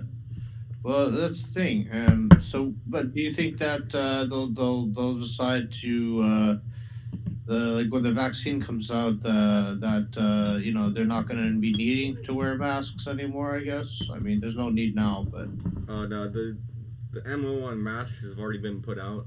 That you really can't change people's opinions on that. The fact is you really need to make people realize that the numbers are really low, and when you vaccinate the people who are vulnerable, and then at the same time, he didn't go and have the CDC go and make a vaccine. He actually hired our military and made the military go and hire one, because the military is not infiltrated by the CIA, the FBI, the CDC, Big Pharma.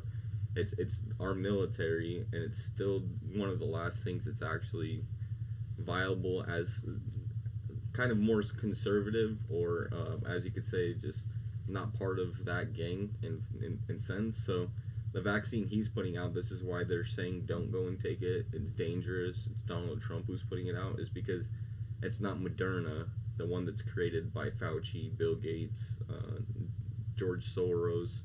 They have Moderna, and then you have Pfizer, which is a military backed and federally funded vaccine that was made by the government rather than private enterprise. It is a private business, but this one was directed under kind of a military guide rather than CDC guide. yeah, because I noticed that they're putting out different vaccines. I mean, what like.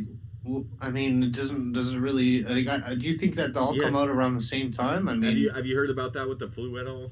Like any other vaccine, that there's multiple ones and you have to choose? No. Yeah. Why do you think that is, man? I mean, one of them was created by the military, one of them was created by George Soros and Bill Gates and Dr. Fauci. Dr. Fauci was one of the first CEOs on the board of Moderna.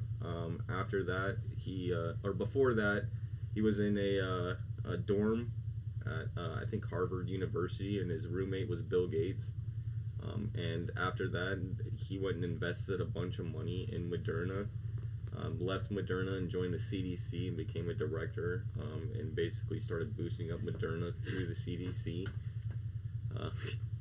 It's a whole line, and it was all funded by George Soros, who's majority owner, part majority owner of Moderna, who was funded also by Bill Gates, and was operated by Dr. Fauci. They're all fucking intertwined with each other, and then Trump's like, fuck that, we're gonna go with the military and do our own thing. We're not gonna go with you guys. And what do they do? Okay. Oh, now we have multiple vaccines. Like, what? You never heard of that with any other vaccine. Is it multiple ones you gotta choose? What?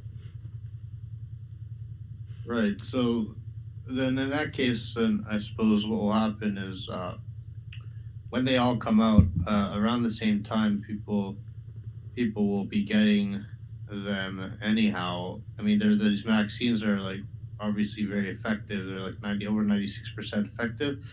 I don't know what the percentage now is, but there's good news about those vaccines. Yeah, the media might. Moderna's scary though. Moderna is an RNA vaccine. Basically, with RNA, they intertwine other species like pig or fucking horse or chicken, and they intertwine that with your DNA. So now your DNA is part like horse. So their vaccine with Moderna, this vaccine's been out for years. They've already developed it, and the reason they're coming out with it right now is because they want you to take this one rather than one he had. Joe Biden's plan was to go and start making a bunch of masks and different things to become a good populace of people who make masks and machines. Well, that was Donald Trump already did that. We're the world leader in that now. Then his plan was to mitigate a plan to self-distance and have different regulations and lockdowns, which we've already done that. Then his plan was to go and start working on vaccines and therapeutics, which we've already done that now. And so at this point, his plan was already to do all this, but after the fourth plan was to rinse and repeat and just keep doing that over and over again. And now that Trump already came out with the vaccine, it's like, well, we can't hold off another year or 2 years to put our vaccine out. We could have held off if Trump would have basically not been in office, but because it got done so quick, now he's able to enact it and say that this is approved by the federal government. If Joe Biden was president, he would have said, no, this isn't approved, we don't trust it, we're going to go with Moderna. So now it's like a competition, like we got to have people take ours rather than his. And I wonder though, it just, so Trump really wants things to open back up again. He's totally against this then. Yeah, 100%. But Russia, I know Russia, like Putin is also against it, and they put out a vaccine already, and still the numbers are spiking over there. But I guess that's just Russia. Well, who really knows? The numbers are spiking. So the tests, the CDC came out and said that our test is the best in the world, and it comes up 50% false positive. So that means that half of your test is bunk. So if you went and go and take a test, every time you take it, there's a chance that half of it's going to be wrong and half of it's going to be right. So in America, what we do is you take a test. If you come up positive, they go and have you take another test. If you come up positive, then you have coronavirus. Now, if you take a test, you come up negative, and then you take another test and you come up positive, they would put it down that you need to take another test, and we're not sure. So at that point, you would take another test, and it's 50-50 chance that it would be a false positive. And if it comes up positive, well, now it's 2-1.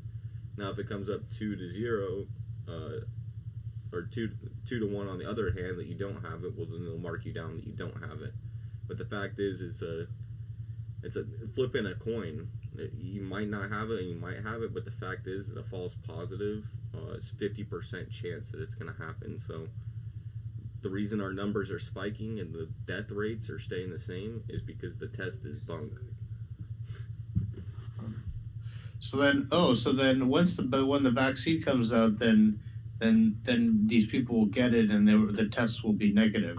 Well, the tests are still going to come up positive, but the death rate's just going to drop even lower, and it's going to be like, this makes no sense. We have millions and millions of people infected, but nobody's dying from this, yet we're locked down. So that's why the vaccine is going to be good, because for old people, like, yeah, dude, we need to help out old people, right? No, but I mean the tests will be negative though, because the false positive 50%, but I mean, if they get the vaccine, and then it's just it means Well, it means it's a they won't get 50-50 chance that it's even if corona. you're. That's what I'm saying. Even if you're even if you don't have it, there's a 50-50 chance that it's gonna come up and say you have it. So it doesn't matter. Yeah, but if you get the vaccine, you guaranteed or don't have it anymore. Well, that's what the it assumption should be is. like that, right? But the fact is even if you get a flu vaccine, you still got to get it the next year. You know what I mean? So the fact is they're gonna try to play it, but the death rate is really why we're freaked out. People are dying, right? If people are sick, people are sick, but the fact I don't know, man. I think it's the numbers that are spiking that are scaring people. Yeah, exactly. It's the amount of people are infected and the amount of people that are dying. Now, if you go and vaccinate all the people that aren't vulnerable, now the death rate is going to drop significantly, and you're going to still continue to see the number of people infected, but you're going to look at the death rate and be like, well, is this really is this that bad? I mean, not that many people are dying, and we're all sick. And it's like, yeah, but nobody's dying from it, so it's like the common cold at this point, right? You know what I mean? Yeah. And if that's what it creeps down to, then With our the people vaccine, got it should. business. With the vaccine, it should. I mean, the fact is we have vaccines for that reason, and at that point, why aren't we pushing the vaccine and saying it's a good thing? Why are we looking down on it and saying we need to lock everything down instead and go and stay in our homes? Seems like we have a solution here instead of the UN saying that if we lock everything down for a year in the US, that 250 million people will die around the world because of foreign trade. People make money off of making things and trading it to other countries. And you have all the borders locked down, everything's completely locked down, nobody's making money except for the local business and big companies. So at that point, people starve, and the UN estimated that 250 million people would starve to death. So it's a dangerous thing just to say lock everything down and try to mitigate it when the numbers are 220,000 dead in the US, but 250 million in comparison worldwide if we lock down our country. That's 100 times the amount. Right.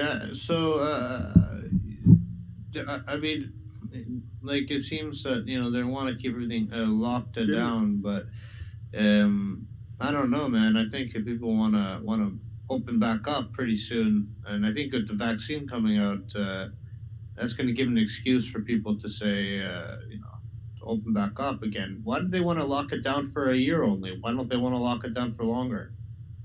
Well, they do.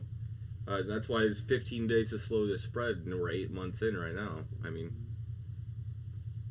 they tell you a year, but it's really 10 years or it's 15 years. But the fact is they don't see a solution. They see profit, or they see the possibility to change. And it's like, why aren't we looking at solutions? I mean, the death rate right now, 99 point, I think it's 9 now, but before I think it was 99.6% chance of survival. But I think the 99.6 is if you're over 70. So, and at that point too, the average amount of deaths, the people who died had 2.6% or 2.6 other pre-existing conditions. So you had diabetes, you had cancer, you had another condition that was life-threatening, or that was just basically an overall condition. And the average amount of people who had them, not only did they have one, but the average amount of things that they had were 2.6. So they almost had 3 other things that could have killed them just by those things alone.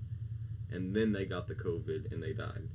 Now, if you look at Medicaid people, people on Medicaid over 70 years old who had no pre-existing conditions, only 2,500 people have died. You look at children, 150 people have died. You look at under 60, there's a 99.9% of survival. This is not a pandemic. This is propaganda. And I don't know why they're freaking out the way they are, other than that they're trying to destroy the economy. You know. Yeah, but so that's why I don't understand why they want to even put out a vaccine at all. And by they, I mean, I guess not Trump. I guess the others. I mean, don't they just want to keep everything like shit like this? The vaccine as well. With their vaccine, it's an RNA. So what it does is it changes your DNA, and then also they're talking that it has nanotechnology in it, and basically would make you an antenna. And at that point, they could trace, they could do certain things. With 5G, the way that 5G works, if you have a lot of metal in your body, it can work the same way. But with 5G, it's like a microwave. When you put something into the microwave, the way that a microwave works is it stirs up all the water molecules and agitates them and pushes them really hard against each other and makes them cause friction, and that's what heats up your food. So when you look at a microwave and then you look at 5G, it's kind of the same thing. When you go next to a 5G tower and you get hit with a lot of radiation from that 5G tower, which it puts off a lot of radiation, it stirs up your water molecules. And this is what causes cancer. This is what causes a lot of issues in people's bodies. Is basically your body knows something is wrong, right?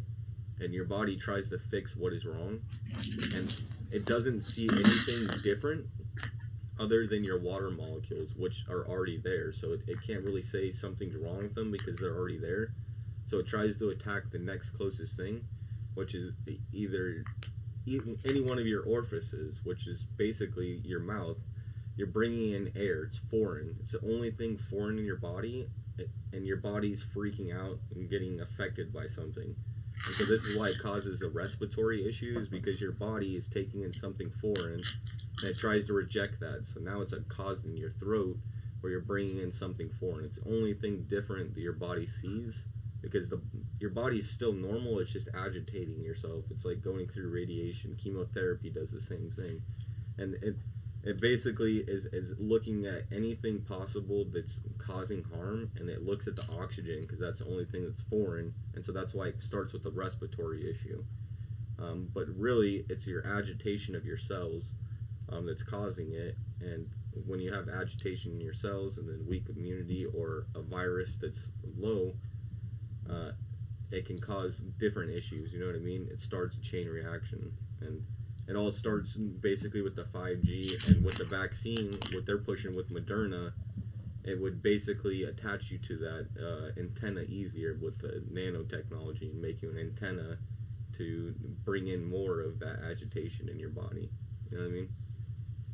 Okay, but I mean, so yeah, but I think they're trying to push it not necessarily to the American people, more to like the third world, no?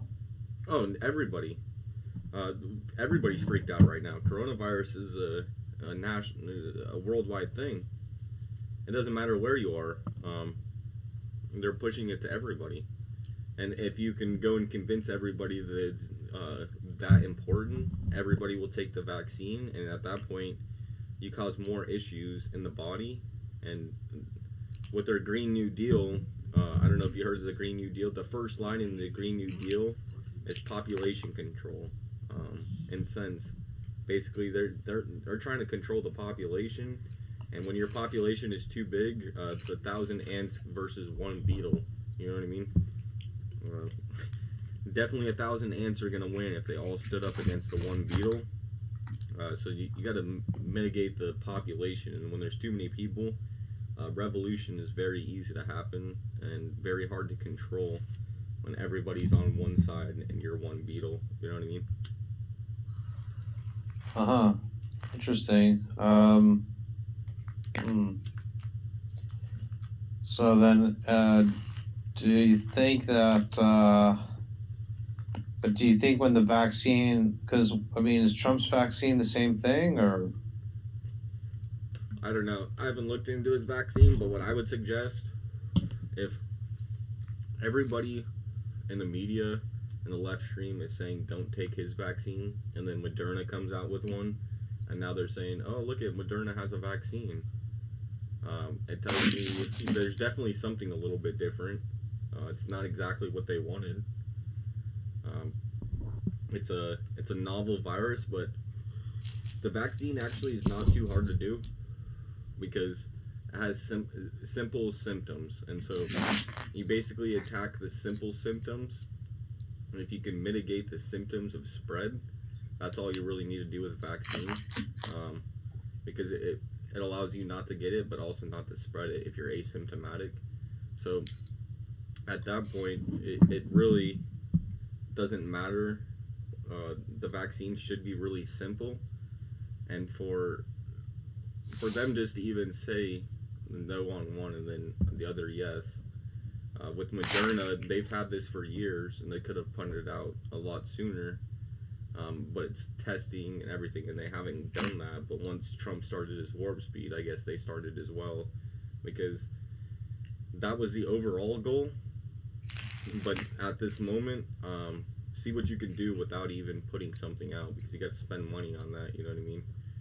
If it happens already, and then people get sick because they're poor, their bodies are already going to be weak, and we don't even need to do anything more. It's already happening. So yes, eventually get to that point, but with Trump's vaccine now, it puts a wedge in their whole plan that, well, this is actually going to heal people, and people are going to see this as BS.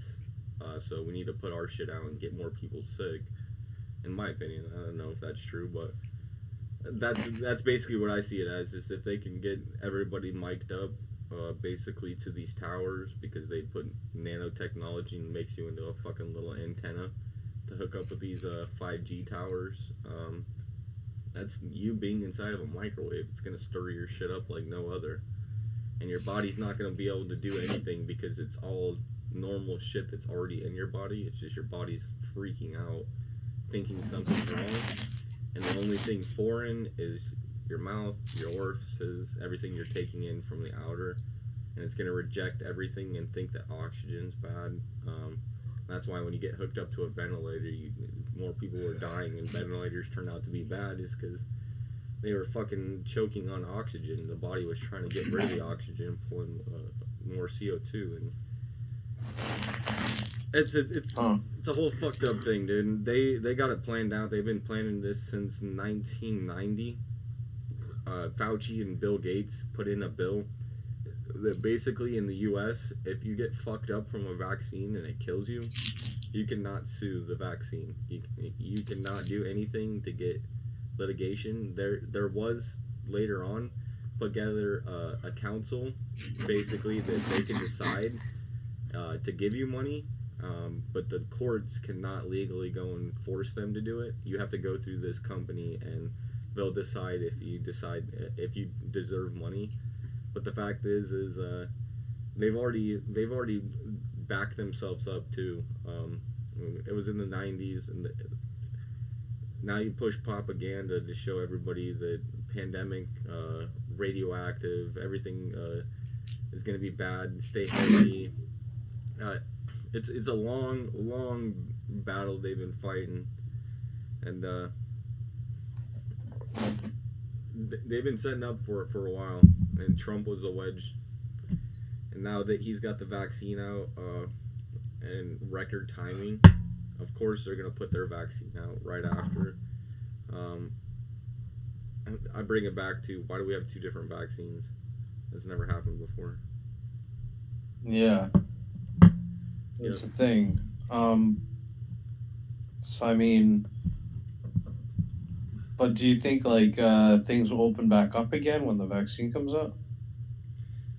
Certain states are already saying they're not going to enforce it, even if it is a national. So that's what I'm saying. It's going to be a divide in the country, man. This is the calm before the storm.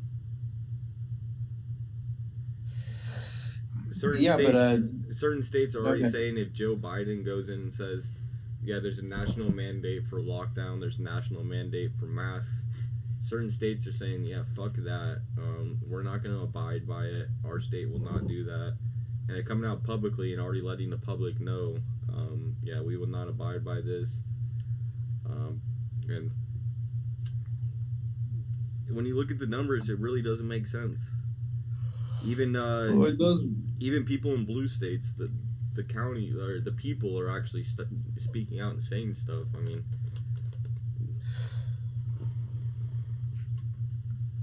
my dad was just telling me here in Arizona this week, like they closed down the schools, so now all the kids are on Zoom calls again.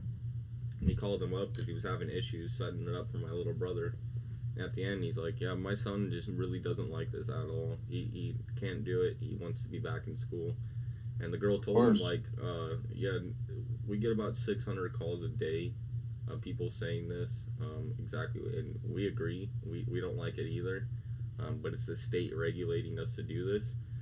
So certain states are gonna do it, but the people don't agree with it, and that's really what it comes down to. And civil disobedience, like Thanksgiving, they told you in California you couldn't go and hang out with other people, and if you do, Oh my god. don't sing, don't talk loud.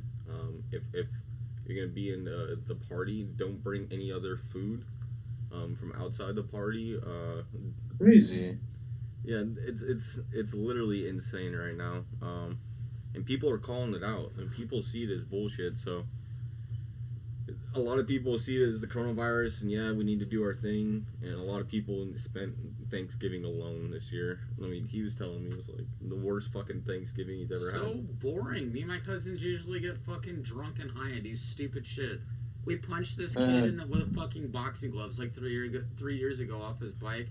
And then we threw a scooter in the pool and the cops showed up. This shit was fun. This shit was boring. Yeah, this year he said he watched. Honestly, it's like, what the fuck? This year he said he watched TV for 5 hours. I'm like, what? That was your Thanksgiving? He's like, yeah, my sister didn't want to eat turkey, so she went to Whataburger. I'm like, what the fuck is going on? Dude, it was hilarious. It was hilarious. Like, usually when you go to the drive-thru or whatever, you know how they try to offer you new food items? Like, oh, hi, would you like to try? My sister's like, no. I don't want it. No. And then she's like, I want a large fry with 2 ranches. Oh, Happy well, sorry. We only have 1 ranch that comes with the fries. 1? I said I want 2. 2. Not 1, 2. I'm over here quiet in the seat. I'm looking over at my sister. I'm like, why? And then we go around the thing. There's no one in. She hauls ass, like, slams on the brake, pulling up to the window. Dude, it was fucking ridiculous. I'm like, why? Happy Thanksgiving. Oh, it was great. It was great. The music artist, fuck yeah, Will Ollie. You got the YouTube channel. Yeah, that's about my highlight of it. Other than that, yeah, basically got stoned and watched some. I don't know if you've ever seen the Monsters, like the old black and white shit. Watch that shit. Yeah. Watch that shit with my dad, and I hope my mom attempted to put up a Christmas tree and got pissed off because. Like, it's one of the fake ones. I was all trying to figure out how to fucking put it in. Like, I'm all trying to fucking shove it in there at all. I found out it's already like pre-wired with the lights. I had the wire shoving in and almost fucked the wire up for the lights. I'm like, why want to go in? Why want to go in? I look over and the wire's shoved up in the tube. I'm like, oh, that's great, bro. I'm going to blow the lights out before we even get the tree up. What's love, G? Yeah, I don't know. Hopefully Christmas is a lot cooler. That's why I let this whole COVID shit down. This shit's fucking stupid, dude. Every year my family goes and has Christmas celebration. We have like 30, 40 people. And my grandpa's saying this year we're probably not going to have it. It's like, what? Fuck. But my grandpa's all super scared because he worked out the statistic. He's like, I have a 14% chance of survival. I'm like, what? Where are you getting your numbers from? CNN. Oh my god. The Cuck News Network. No, he hates CNN. He stopped watching football because the BLM took over football. Oh yeah. God. Yeah, he's literally the biggest football fan and literally stopped watching football because BLM took it over. Oh my god. Yeah, shit's getting crazy. This shit has to get better. Oh no. Like, I hope the COVID shit ends by Christmas, though. That would be good. No, it's not going to end. Dr. Fauci is saying it's going to go into the 3rd quarter of next year. So it won't be until after summer in August that we'll be able to go back to normal.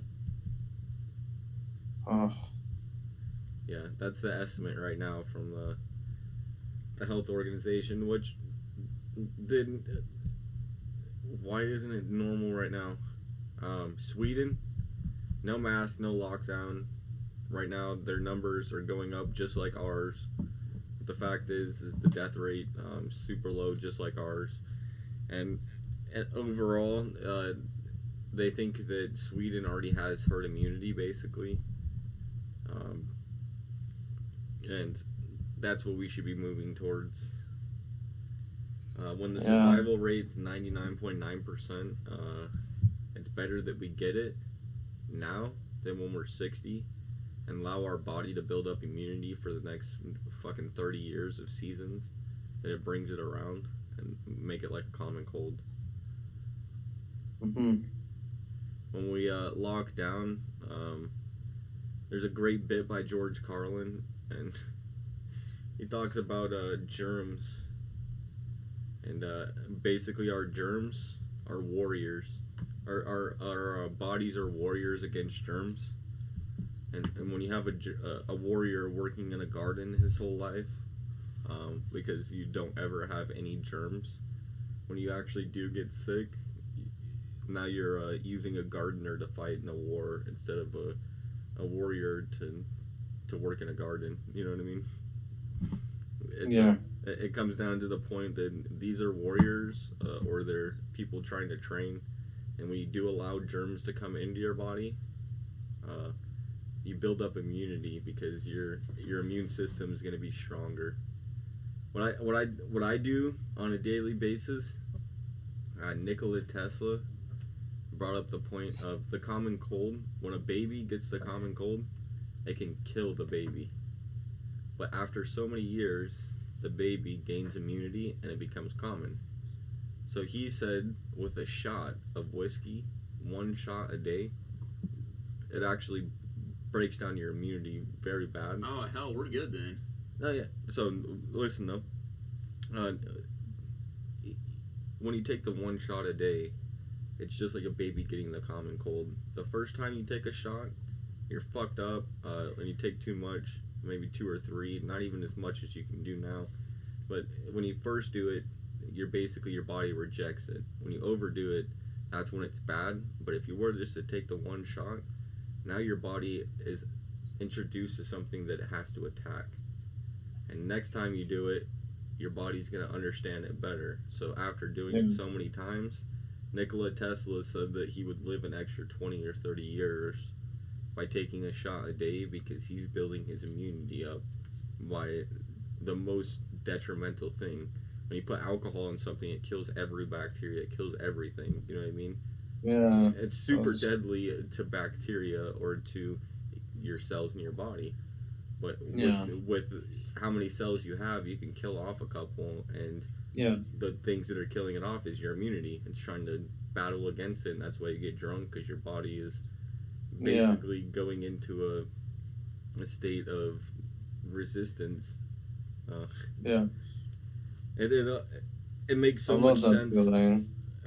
So a shot a day, Nikola Tesla, and I look at it the same thing with the coronavirus, dude. Like, I want the coronavirus. Like, I want it right now. I don't want to get it when I'm older. Is basically what I mean. Like, I'd rather get it right now. The vaccine's gonna do it. It's got a little bit of it in there. It's dead or something, right? And then they stick it in you, and it's you always basically dead. get the coronavirus. They put something similar to it. It's always dead.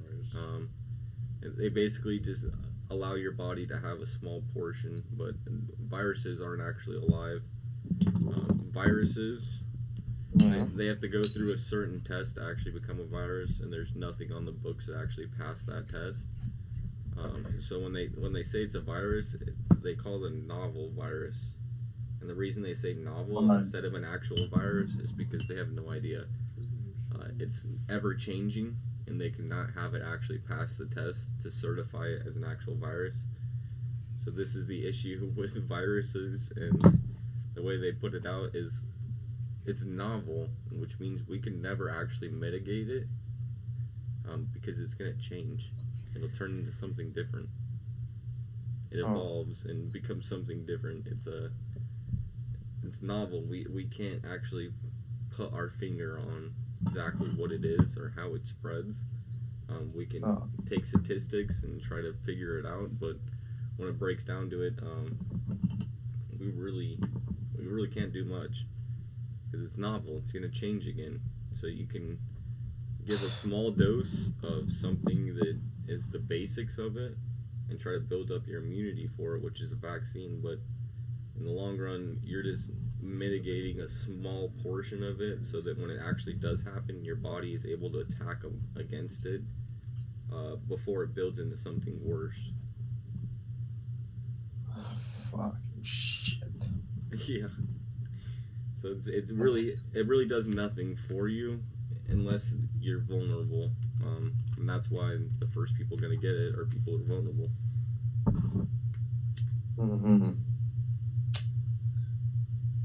Oh man, I sure hope that they can kill this novel fucking shit. Yeah, it won't be able to kill it. That's the thing. We're at this point. It's not alive. It's a novel virus, which means we can't even put our finger on it. It's not alive. We just need to figure out how to control it in a small sense, and we really can't control it. So what we need to do is figure out how to stop the death rate, which the death rate happens in the older community. So when you have a vaccine, it's a small dose to prepare the body for it so that it can take it out before it expands. I mean, it makes sense. So wait, we're doing all this stuff to help the old people, though, right? I mean, what are we doing? All these closing of the businesses and the mask wearing, and is it for old people? Yeah, for the people who are dying. Well, So now then- it says stop the spread, and that's the issue, is the spreading of it. So the tests are gonna definitely pop up more if it's a false positive half the time. The amount of people that we have getting tested are gonna pop up, but the deaths are staying the same. Nobody's talking about the amount of people that are dying. They're saying the numbers are spiking. Well, the numbers are spiking in the amount of people who have the virus, but we're testing on a test that is half wrong. So at that point, cut that number in half maybe, and we might have something, but I can't even say that because it's half wrong. I don't know if you actually have it or you don't. I'm flipping a coin. I flip it 3 times, and if you come out heads 2 of the times, then you have the coronavirus, and you come out tails, and you don't, and you got to get tested again in a week. It's stupid. It's forcing the numbers to go higher, yet we look at the death rate, and the death rate is not going higher. So what does that tell you? There's probably something wrong with the test. We need to more formulate on actually what's causing death and not formulate a test to see who has it and how we could stop this spread so we don't kill the small portion of the people who are dying. It's like, no, we're beating around the bush. We need to go to the problem. We can't just go and test people with this 50% chance test and say that, oh yeah, we're going to figure it out from this. It's like, no, you're going to figure out half of it, and that half is probably wrong. You're basically looking at a third of it. A third of your data is actually correct. Would you say a 33% in the class would say that you passed your class? No. You need more research. You need to work harder. You need to do more. Your 33% is not good enough. There's something wrong there. Mm-hmm.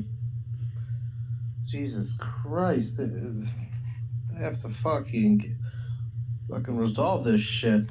Yeah, it's The real thing that's crazy is nobody's talking about China. In 2019, October, we had the World War Games. It was basically the Olympics for all the militaries around the world.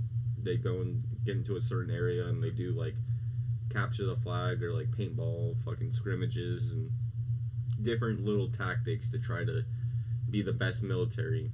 US did very bad, but this was in Wuhan, China. where we actually conducted the test. Everybody around the world went to Wuhan, China, in October of 2019, right before the coronavirus escaped. And a month before that, they released 5G in Wuhan, China as well. So when we break it down, why is nobody saying anything about China except for Donald Trump? That's because everybody in the world is fucking scared. Chinese definitely dominated everybody in the world war games, and then they sent out a virus that killed thousands of people, and it scared the entire world. So if they put out a bioweapon and forced it on the entire world, this was a game for them. If they wanted to actually go to war, what do they do? What do they have? You know. That's crazy. That's the scary shit. That's really what's scary. And India, which is the most peaceful country in the world, just gained up with the United States to practice world war games in the Indian Ocean with Australia and the U.S. So we're all practicing in the U.S., India, and Australia for war game. We're doing war games right now in the Indian Ocean. And China just fired missiles into the South China Sea to test them. So that's the real scary shit, man. Oh my gosh. What the fuck, dude? This is crazy. World War III, man. No. I want it to be peace, love, and harmony. I do too, man. But when you have a Communist Chinese Party owning 90% of media in the U.S. and the world, and they have propaganda, that's where it gets dangerous. Everybody who's not on the same page that me and you are, well, even just close, they're all getting fed the BS that you're gonna die or you're gonna kill someone unless you wear a mask and you don't have Thanksgiving or Christmas. And lock yourself in your room and hide under your bed because the coronavirus is gonna kill you. No. That's the propaganda, man. That's 90% of it. It's all owned by China. Fox News, Disney, CNN, MSNBC, fucking Warner Bros. Earth Monkey. Just kidding. Hollywood. Nah. Earth Monkey's not owned, but YouTube is. And I'm on YouTube. It's dangerous shit. Facebook, Twitter, Instagram, everything's owned by China. Yeah, everything's made in China. You know, the only thing that isn't? The U.S. military. Yeah. You gotta kill those fuck. No, I'm just kidding. But this is kind of fucking crazy, this whole thing. I swear to God, if they don't fix this, I'm gonna lose my mind. But I think everybody feels that way. Yeah, suicide rate's up like 60%. Domestic violence. God damn. Domestic violence is down 30%. Yeah, everybody's in their house. Down? Yeah. You know why? Why? Because when a kid goes to school and he has bruises all over him, or a woman goes to work and she has bruises all over her, or a man goes to work and he has bruises all over him, people realize it and they're like, what the hell's going on, dude? Or you go up to a little kid, hey, what's going on with your arms? Yet when the kid's not going to school, or the mom's not going to work and the dad's not going to work, nobody sees the domestic violence. And who's the one reporting domestic violence? It isn't the people in the house who are getting abused. It's the people who see it. And when everybody's locked down, it's going to definitely drop the numbers of domestic violence cases. That's true. It's a dangerous thought process, but when you think about it, why it's actually dropped so low, it's because who's the one reporting domestic violence cases? It's not the person getting abused. It's people who realize it, and when you're locked in your house and you're like, oh yeah, COVID's crazy, we can't go outside. Yet you're getting abused every day, and you can't leave your house because the guy's like, oh yeah, COVID's crazy, we're not leaving our house. It's like, oh, I hope your wife's okay. Yeah, she's good. It's like, oh shit. Oh my god. Fuck. Yeah, it's all fucked. Live in a fucked up world. It's fucked right now. What I say is have hope. The 14th comes around, or the 9th, whatever one. I think it's the 14th though. But wait for that. The country's probably gonna divide. And at that point, Canada, you guys got Justin Trudeau up there, and you guys are pretty much fucked. I'd try to come to America, dude. Going to the West.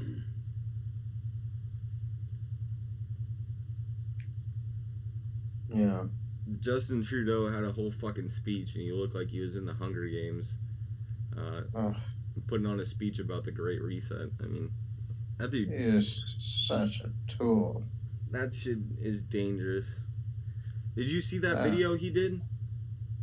He's all Yeah. dressed in the fucking like thing that was all like, it was like a suit. He looked like he was, In Canada, we are very proud to be Canadian. no, but he was talking like, Yeah. in Canada we have very like, it was so like calm and like it was ominous, dude. It fucking felt like I was watching like the fucking the Hunger Games. I don't know if you ever seen that game, but when they talk, No.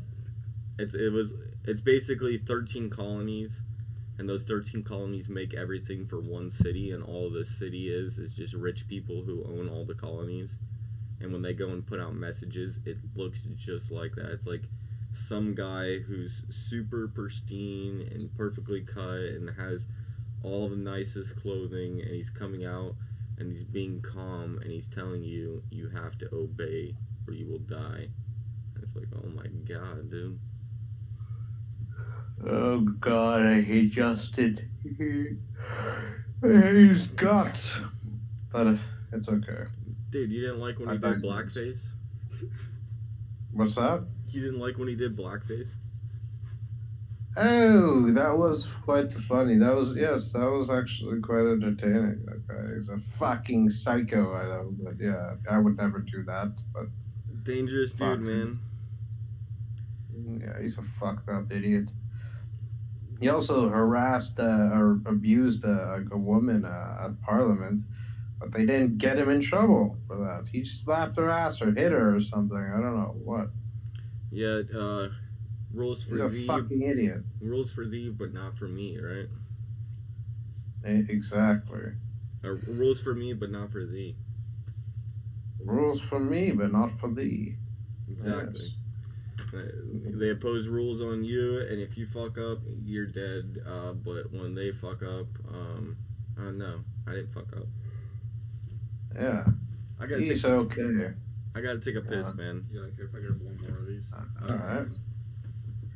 So how many beers have you guys had so far tonight? This is my third one. Then after this, I think I'm gonna chill.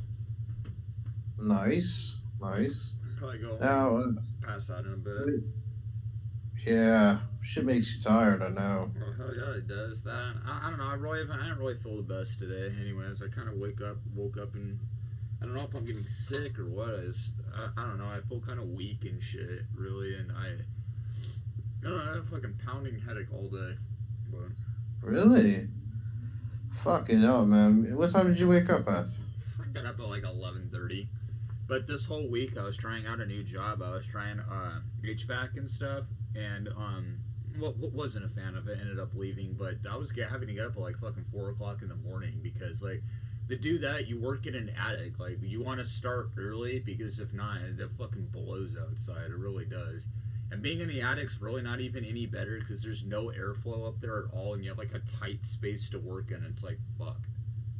But Wait, so what job is this? I'm It was, misunderstood. What is it for? because I like I said, I work for a hotel. Like I do banquet setup and I do serving, and I was trying to get my bartending license and all that. And then when this whole COVID thing happened, I basically had no fucking work at all. And that's been since March because I literally do group events. And since they don't want an excessive amount of people, they've literally fucking canceled everything. And I'm like, well, might as well go get a trade job at this point because it seems like plumbers, welders, anything like that, they haven't lost work. And my buddy, he kind of hooked it up and stuff with a HVAC job, and I just really wasn't a fan of it. And yeah, just ended up taking off with it, really. But I don't know. I guess you try stuff to kind of get your feel for it, you know. A little bit of this, a little bit of that. But at this point, yeah, I don't know what the hell I'm doing with myself. I don't know. I'm just taking one day at a time. But I guess what Hey, you should become a comedian, right?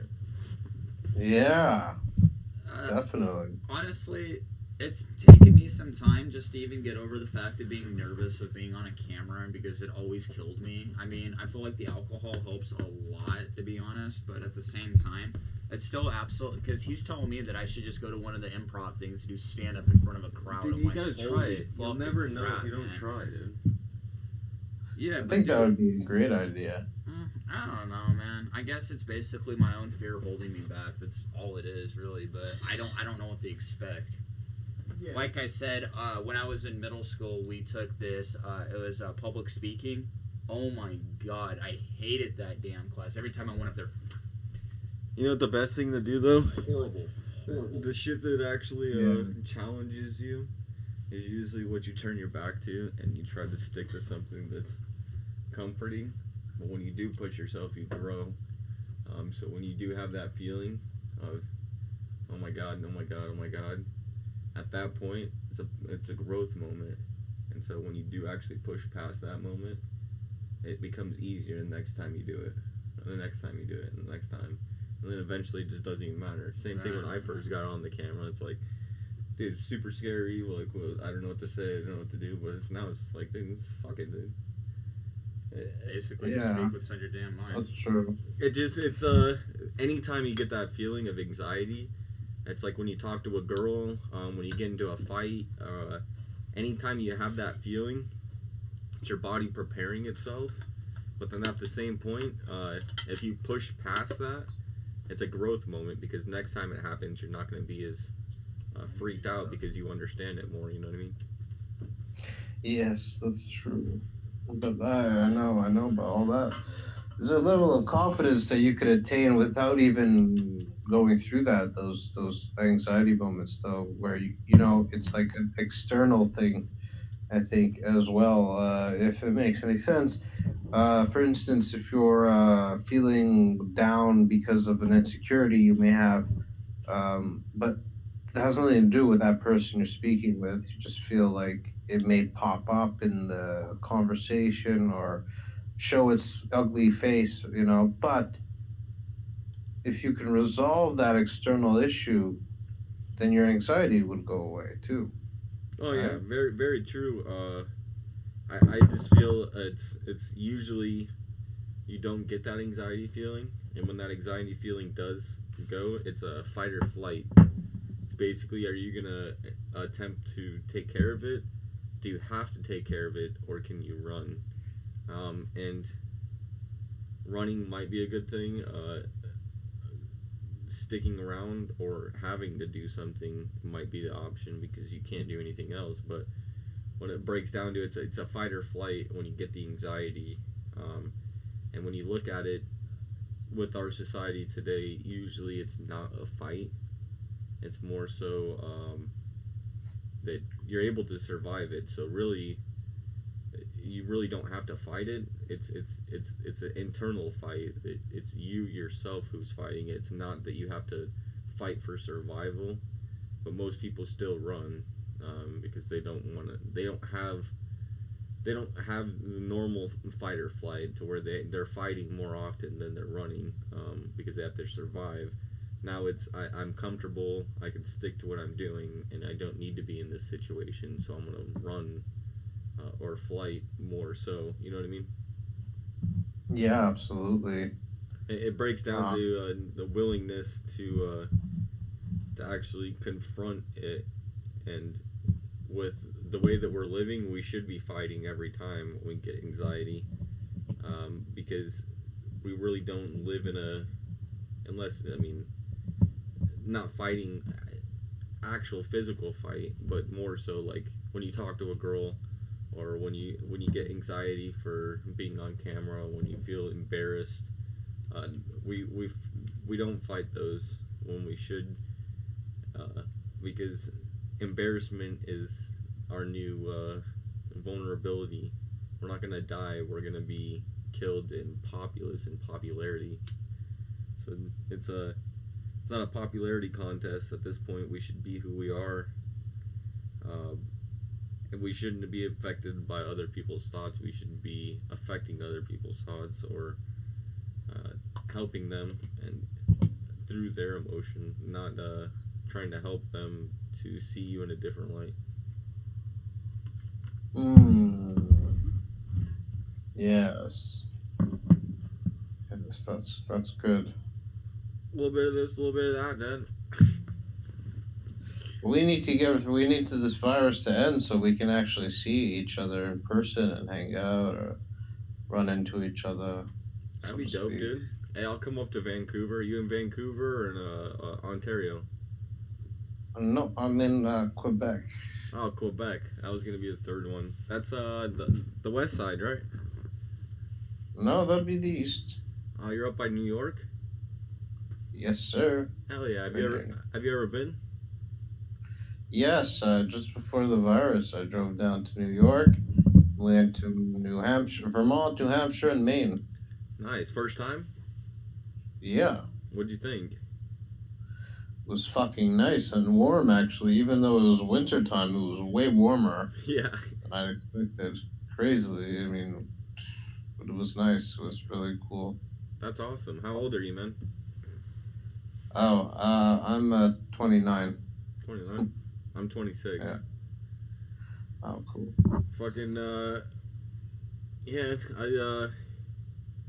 Canada's cool. The only two things I don't like about Canada is your guys' freedom of speech is opposed on, and then your healthcare system. It is looked very highly upon, but you guys are moving more towards an American version. In 2008, there was a lawsuit that was filed for crimes against humanity because your government would not allow private businesses to help somebody. And basically, I think what happened is a girl got an infection. She went to go and get it checked out. It took so long to get it checked out that the doctor told her she was going to have surgery on her leg to get it removed. In setting up that surgery, it spread to her other leg in the time that it took. And so she lost both of her legs because it took so long to actually help her. When it started with just an infection, she could have got antibiotics. If she had a private business, be able to go instantly to it. And so it was ruled it was a crime against humanity, and they allowed private business to start operating in Canada. And now it's moving more towards a government system, but also a private system, which is so far the best outcome. But your guys' system is seen as all private, and that it's amazing. And then at the same time,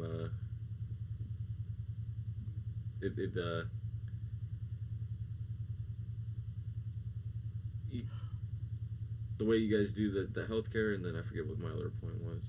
I'm a little drunk. I forget what the first thing I said was.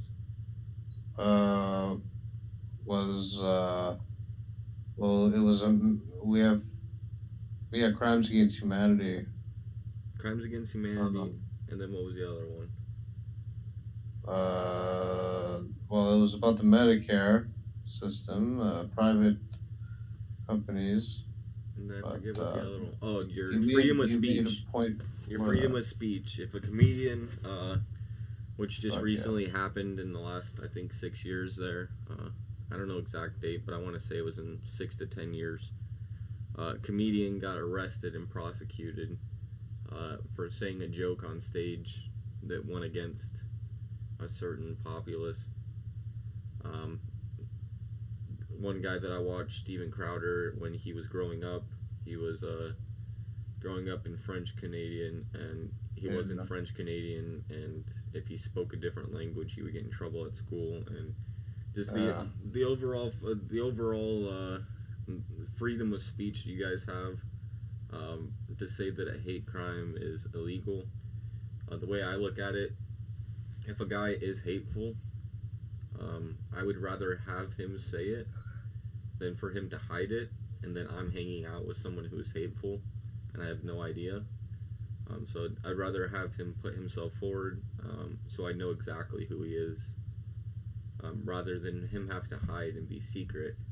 Have it more open, because when you get people who are secret, this is where the issue arises, that they can't express themselves. So for them not saying something, now they're gonna do something so that they can show that they still are that way. It's like burning the American flag. Well, if you can't legally burn the American flag, what's your next step? You're gonna be breaking the law anyways. Why not break it and make a different point than just burning a flag? It becomes more extreme when you block people's freedom of speech, and at that point too, who's the one creating the laws and saying that this isn't allowed, but this is? Like, Yeah, it's fucking absurd. They're fucking idiots. nah, you guys are cool. You guys are super kind. I mean, it depends. I think overall it's okay, but I think with all the COVID shit's kind of made everybody a little fucked up. Yeah, everybody's got a stick up their ass. Yeah. Really knew how to stir the pot. Right. You can call it a melting pot for nothing. Oh, fuck yeah. Yeah, especially in America. But here too, it's pretty fucked up. You know how to really do that. But hopefully, I mean, I see hope. I see hope for the future. I I do don't too. know. What do you think? I haven't seen hope for a long time, but I did when Donald Trump came in. The way it was for me, I never cared about politics at all because I thought it was all fucked. And then you see Donald Trump waltzing in, you're like, oh yeah, perfect, fucking billionaire, Hollywood, businessman who's obviously part of your guys' group. And it's like, oh yeah, it makes sense.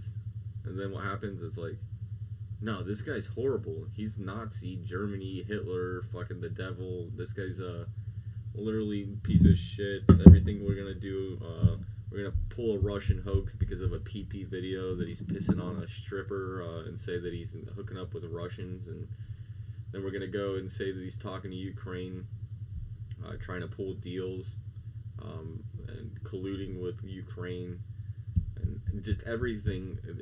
Constant attacks on this guy. It's like, alright, well, obviously this guy is not part of the gang, and he's fucking everything up. It's like a bull in a china shop at this point. So I see it as like, yeah, that gives me a lot of hope, because even though you guys are trying to block him, he got a shit ton of stuff done. What he did set them back at least 8 years, a full presidency, and at that point, with the movement he created, Trump, it's gonna be hard for them to continue on forward at this point, and with how much that he actually set them back, without Joe Biden just going and firing off a bunch of executive orders, which he might do, and people are gonna see him as crazy, and it's gonna turn the people even farther against him. And I'm just saying, it's gonna get crazy, man. No matter which outcome I look at, it just gets to the point that it's gonna get crazy. What Trump did inspired all of this, but when you have propaganda working against you, and then you still have a movement like Trump does, it's like people are awake, and when people find out on the other side that they're being manipulated, it's like, it won't be a hard transition. When people are seeing that a vaccine's coming out and you're telling everybody's got a lockdown, people people are gonna start freaking out. Like, what the fuck are you talking about? Yeah, but they know they know COVID's not real. They know it's fake. Oh no, people are freaked out, man. Like, some people, like, they think that they're putting their lives on the line when they're working. Like, there was a story I heard about this guy at a restaurant. There's a guy at a restaurant, and every time that a waiter walks up to your table, or you're not eating food, you have to wear a mask. And he goes and he's bringing up a drink, the waiter is, and he steps back and he's like standing 6 feet away, and he looks at the guy, and the guy's not wearing a mask. And so he's like, oh shit. And so he takes his napkin, which is like super thick cloth, it's folded multiple times, it's even thicker than the cloth mask. And he goes like this, and he puts it over his face. And then the guy's like, you're not doing it right. And goes and puts his thing down. He's like, what do you mean? This is like even better than that. He's like, no, you're just not doing it right. And then he just walks away, and it's like, that guy literally, like, thinks he's about to, like, fucking die, and he's putting his life on the line by serving you a drink and going up to you. And if you don't abide by this, then he thinks he's gonna die. And it's like, man. Crazy idiot. The manipulation right now is insane. It's kind of used as a tool to like you're saying, to manipulate it. Yeah, it's like a troll tactic. Gives the rights. It's even farther than a troll tactic. It's fear. Fear-based control. When you make people fear, they look for someone for help if they can't do it for themselves. And that's the difference between a conservative and a liberal. Is one of them wants the government to help, and one of them knows that they can do it on their own. So yeah, I hope they fucking can make the government make people feel good again. yeah, it's gonna be a difficult one. I don't see a good path out right now, and with them pushing COVID, people can care less about the elections. What they're looking at is you're gonna die, or you're gonna kill your grandpa, or you're gonna something bad is gonna happen, and it's just, why aren't we talking about the vaccine? Why aren't we talking about therapeutics? Why are there not commercials 24/7 running about something to help you with the coronavirus, like hydroxychloroquine, which came out that if you take it in the early stages of COVID, there's like a 90% chance that it will help. They've been using it since the 1800s, when it was chloroquine, or just queen at that point. It switched it to chloroquine, then it went to hydroxychloroquine, but we've been using this for over 200 years. They use it all around the world, and doctors recommend it about 90% of the time. And they asked I heard a story, and the doctor was like, I don't want to say anything, but like, where do you stand, like, politically? And he's like, what do you mean? He's like, well, we have like hydroxychloroquine, but I don't know if like you don't like Trump or what. And he's like, well, is it gonna work?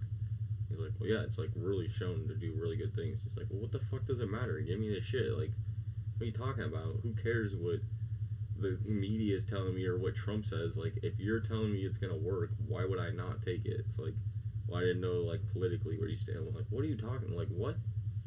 This is the doctor saying this. Like, it's crazy. He's like, I don't know where you stand politically. I don't want you to get mad at me because I'm offering you hydroxychloroquine, and everybody thinks it's a hoax and a conspiracy theory. And it's like, yeah. What? Biden is so weird. He always says, like, it's science. It's science. It's like, he's saying all those decisions are based on science when they're not. They're based on politics. Yeah, at the same time, though, you gotta look at economics. You can't just look at the science. The science will definitely tell you things, but when the economics get affected, it's like science doesn't run our country. Uh, we're not the best in science. We're the best in the economy. We make money, and we invest a shit ton in our science, so we're a world leader in science. But mortality rates in some countries that are smaller, we're just a huge country, so we're not number one. But the fact of it is yeah, look at the science, but you can't ignore the economics of it, because yes, you can mitigate a cold, but if you do it by spending your life savings on it, it's like, and selling your house and your cars so that you don't have the common cold, it's like, well, yeah, you figured out a bunch about the common cold, but now you have nothing, right? And Oh gosh. it's a mixture of the two. You can't just fuck yourself over to say that science says you have to. It's like, well, we gotta look at all aspects of life. Yes, health is very important, but what's your health when you don't have a house or a car or a job? Like, because everything's shut down. What's your health at that point, right? How do you even pay for your health? They're fucked up. It's fucking 5D chess, man. They've already planned this out for a long time. The only thing they did not expect is Donald Trump, and that's why I say I got a little bit of hope. What he did and the movement he started, it definitely, like, people are looking at Alex Jones as not a crazy guy that says that people are turning frogs gay. It's like, Right. Oh god. it's a little bit more looked into to say, Alex Jones was saying that they were going to do a pandemic and lock everybody down and take everybody over since the 90s. He was talking about a pedophile island and pedophile ring since the 90s.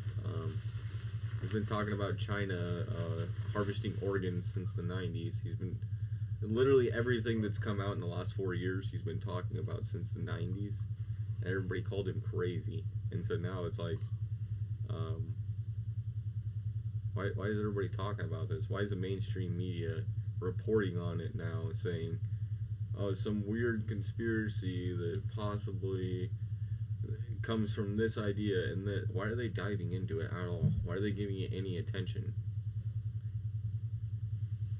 To push the narrative and frame it that it's the bullshit.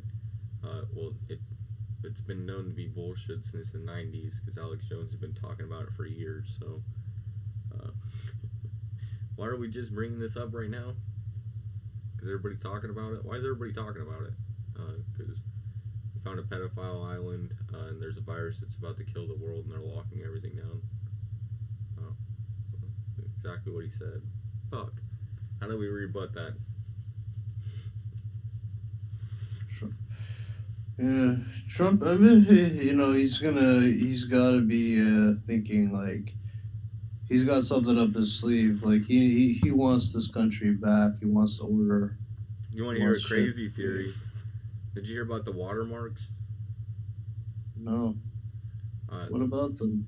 Basically, there's like a theory that he's going to do something with watermarks. And me and my manager broke it down that basically in 13 states they use watermarks on their ballots to certify that it's an actual ballot. And so it's like you won't be able to see it in a normal light. When you bring a UV to it, it'll show that it has a certain watermark to say that this is an actual ballot. Well, in multiple states that have these watermarks, just based off of what I've seen, there's multiple reports of people just getting random ballots at their house, just from like a random person. It's not even theirs or nothing.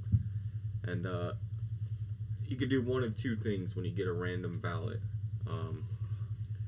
You could fill it out and you can break the law and send it in and vote for a person that you want to, or you can send it back to the post office. Now when you send it to the post office, it goes into a box, and it's a return address box, and it has somebody else's name on it, and basically they put it into a big box and separate the mail and then try to figure out where it needs to go. Now, if the post office was paid to collect all the ballots and put them off to the side, and not send them out, and then we'll purchase them from you, and you give us the ballots, we'll go and fill them out, and then if we need to, we'll go and turn all these ballots in, or we'll hold on to them. Like that, they had this ballot dump that was like at 2 a.m. 146,000 ballots going one way. Or in certain cities, they're bringing in ice chests and red-wheeled wagons, like fucking just bringing in a bunch of shit in the middle of the night, which could be from the post offices. So now this reverts back to the postmark, because if Donald Trump were to go and make a fake ballot and have a watermark on it, but instead of a watermark that's normal, it's a blockchain. So each one is numbered. Blockchain? Yeah, blockchain, to where basically it's a sequence. So this is 1, this is 2, this is 3, this is 4, and when you scan it, it'll pull up which number it is, right? Yeah. So if you send out fake ballots with blockchain on them, and then thousands or hundreds of thousands or millions of them you send out all around the U.S., and they're all fake ballots with fake codes on them, at that point, if they get turned in mass amounts in certain counties that are very important, at that point, you're able to trace exactly where you sent it to. And if it's 40 miles from the place that you actually sent it to, and it's in a completely different county that was a swing county that could have swung the whole election, at that point, it's a fake ballot. You're able to trace it, and it was casted, and you have multiple in this one county, even though you sent it all around the state. Well, it's basically a way to set them up to prove that the voter fraud is actually happening, because you sent out fake ballots to, like a sting operation, you know? You're setting them up. Where's this going to go? It should go in the trash. It's not valid, but somehow it ended up at the post office, and then the post office didn't send it to the actual person it should have got sent to. They somehow let it get to a county 40 miles away, right? Mm-hmm. So at that point, you can trace every point of it, because you sent it to a certain house, that person sent it back to the post office, and if they sent it back to the post office, you could trace down these post offices and figure out who exactly was fucking with ballots and bringing them 40 miles away and going through the sorted mail. And it's very easy to find out at that point who was the person who was on the duty to go and sort through the mail. It's probably 2 or 3 people, 2 shifts, maybe 3 shifts of a one person just doing that. You know what I mean? Mm-hmm. It's fucking 5D chess at that point. So I don't know if it's true, but if he did do that, they're fucked. And basically, you just have to prove it, and to prove that is very difficult, because then you have to trace down each ballot, and you have to have an actual recount. And once all these ballots come through, because you have a recount, well, you have a sting operation, you have the FBI or CIA or military ops go in and let them know, hey, there's fake ballots in here and we need to collect all of these to have this watermark, so let us know if it is. And at that point, it's like, holy fuck, we're fucked. So scramble, tell everybody we won, get everybody on our side, and just wait.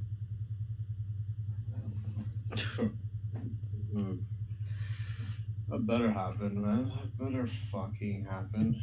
I hope so. They fucking committed fraud. Those fucking cocksuckers. It's every election has fraud in it. The question is if it's widespread. And Pennsylvania just came out 600,000 votes turned for Biden when they should have been Trump votes. So shit's expanding. It's getting more and more in depth every day, and I don't take it too far to say it's not over at all. No, it's definitely we're like we need Trump in office so fucking badly for this shit that just get back to him because Biden is a cocksucking robot. I mean, he's not a real person. Yeah, he he's not going to be our president. Like 3 days after the election happened, if you were to ask Siri who the president is, it comes up with Kamala Harris. So Oh no. yeah, No.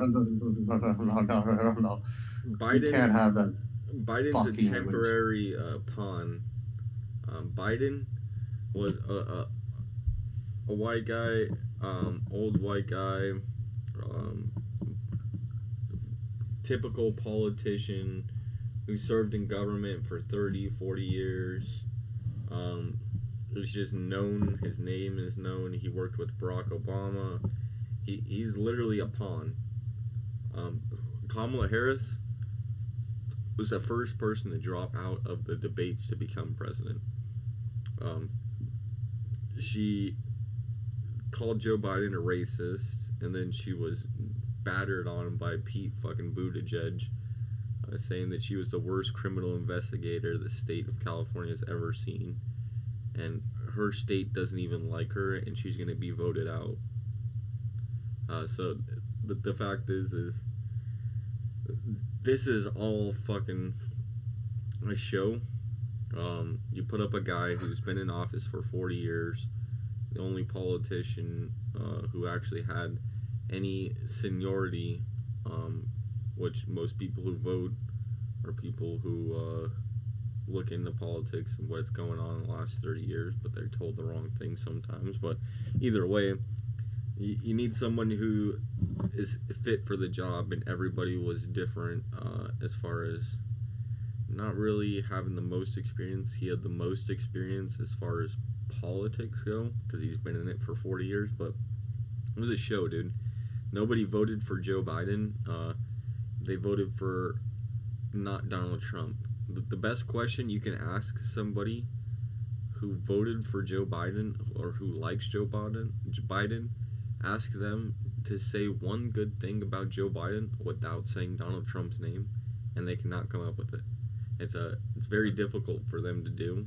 They can't say anything about Joe Biden without mentioning Trump and why it's better that Joe Biden is this way because Trump is that way.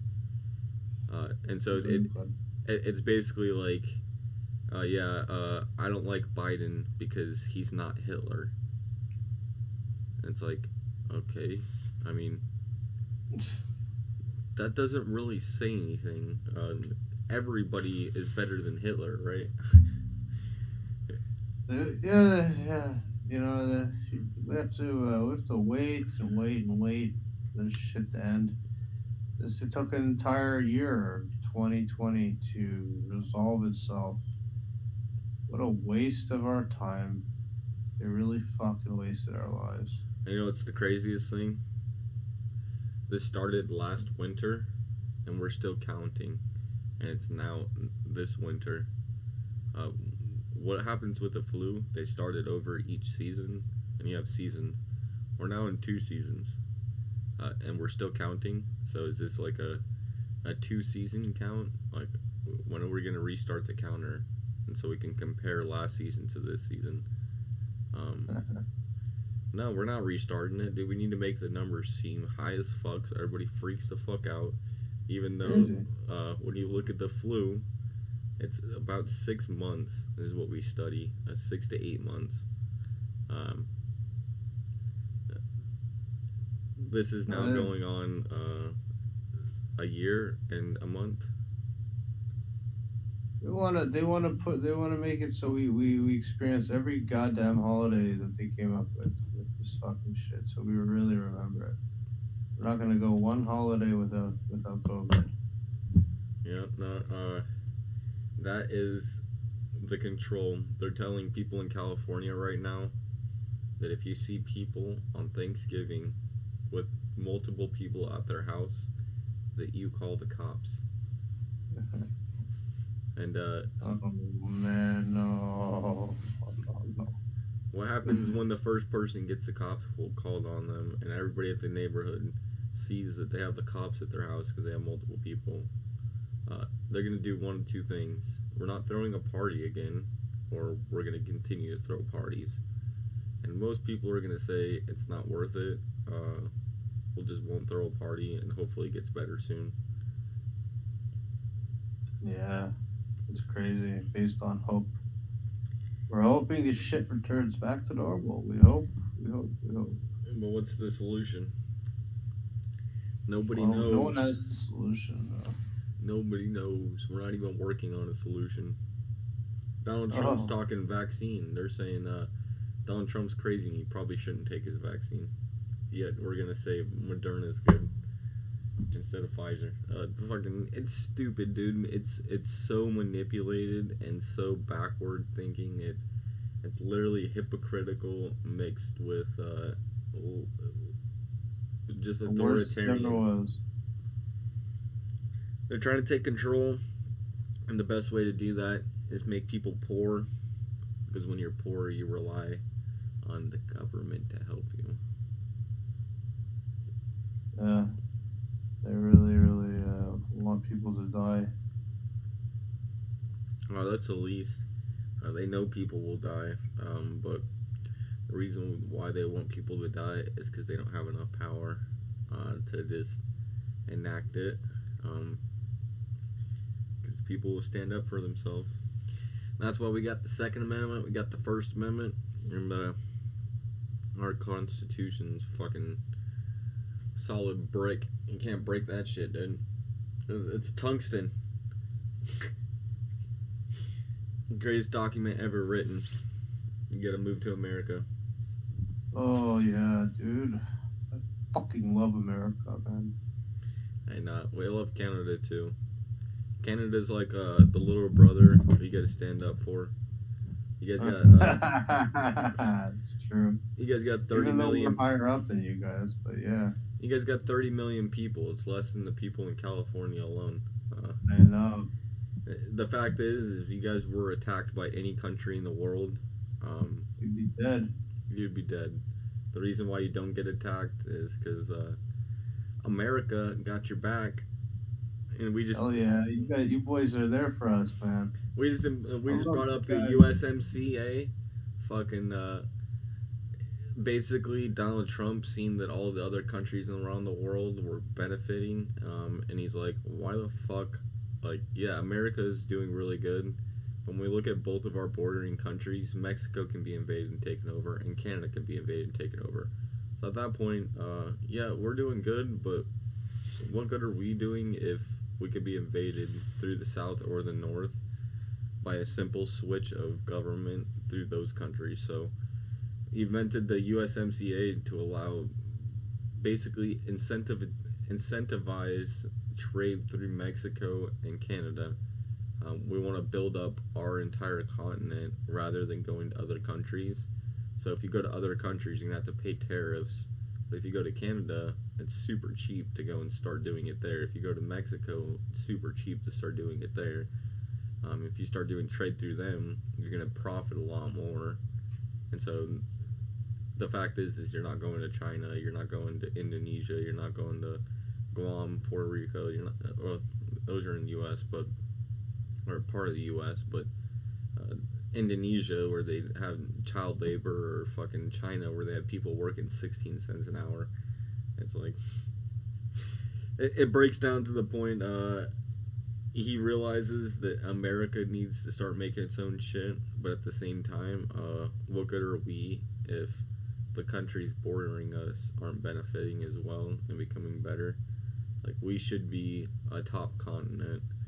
But the only reason we're a top continent is because somewhat Brazil, well, that's South America actually, it's not even Brazil, but the U.S., as far as economic-wise, is a world power.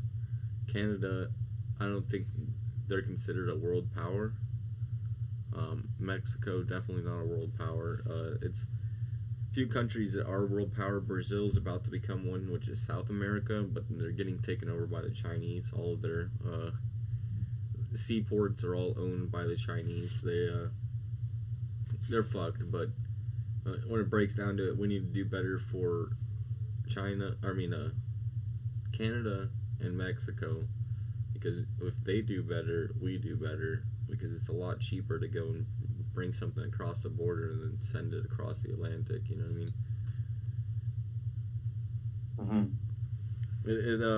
It's an amazing thing. It was an entire act to bring up Canada and Mexico through U.S. trade, and it's a deal that we all did.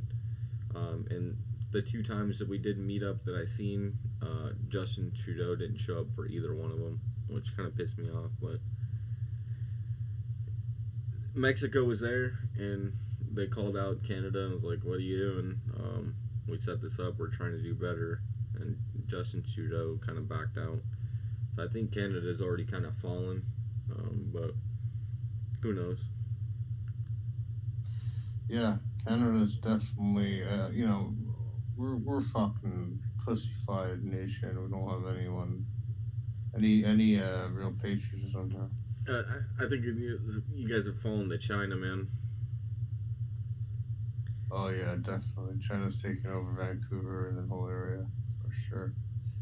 And we're a bunch of bitches here, but the thing is, like, nobody's stronger than the American army.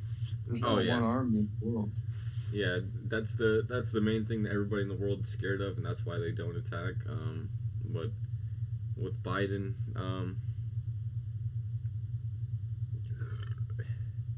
he's gonna move back into the agenda of get everybody on the Federal Reserve. I think there's 2 countries left that aren't on the Federal Reserve, and once everybody's on the Federal Reserve, bankrupt the dollar, which bankrupts the world, and the only currency left is Chinese currency because they have their own currency. At that point, it says, Cheney, Soup Gang, happy Thanksgiving, y'all. I gotta go to bed, man, though. I got work tomorrow. What do you got work? What time, or what, you gonna work, or you gonna work from home? Nah, I gotta work at 9. Oh. Damn. Damn. I got Whoa, earlier. great talking with you guys, man. It's always 2. Yeah, it was great talking with you, man. Fucking, I love people from Canada. Like I said, you guys are all super nice.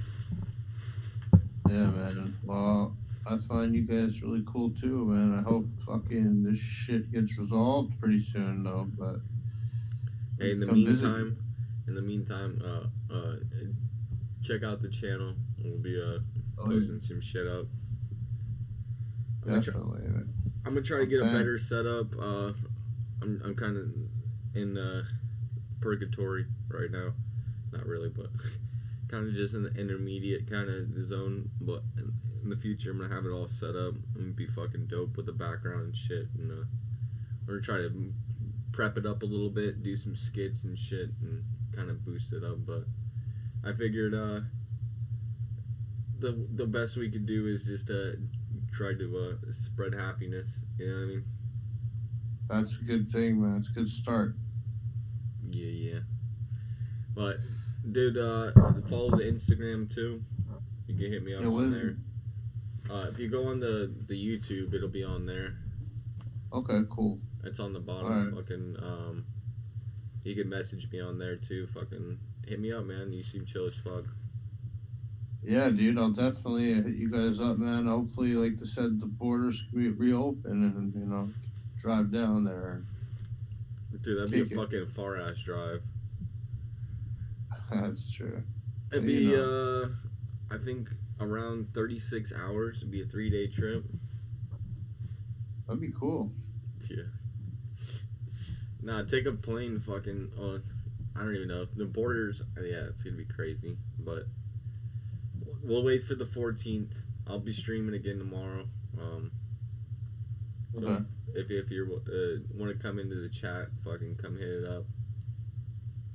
Yeah, I'll definitely do that then. What time are you streaming at? It's probably around like 9 or 10 usually. Okay. West Pacific time. We're Mountain Time. Oh, Mountain Time. Okay, cool. I think we're Mountain Time. It's 2 a.m. right now. Yeah, right now it is probably 4 a.m. Yeah, it's almost 4 a.m. now. Yeah. Well, word up, man. I hope you have a good night. Yeah, dude. Hey. You too, man. Happy Awesome, Thanksgiving. I appreciate you. Happy Thanksgiving, man. Later. Later, dude. Bro, peace out, bros. Alright. Yeah, I got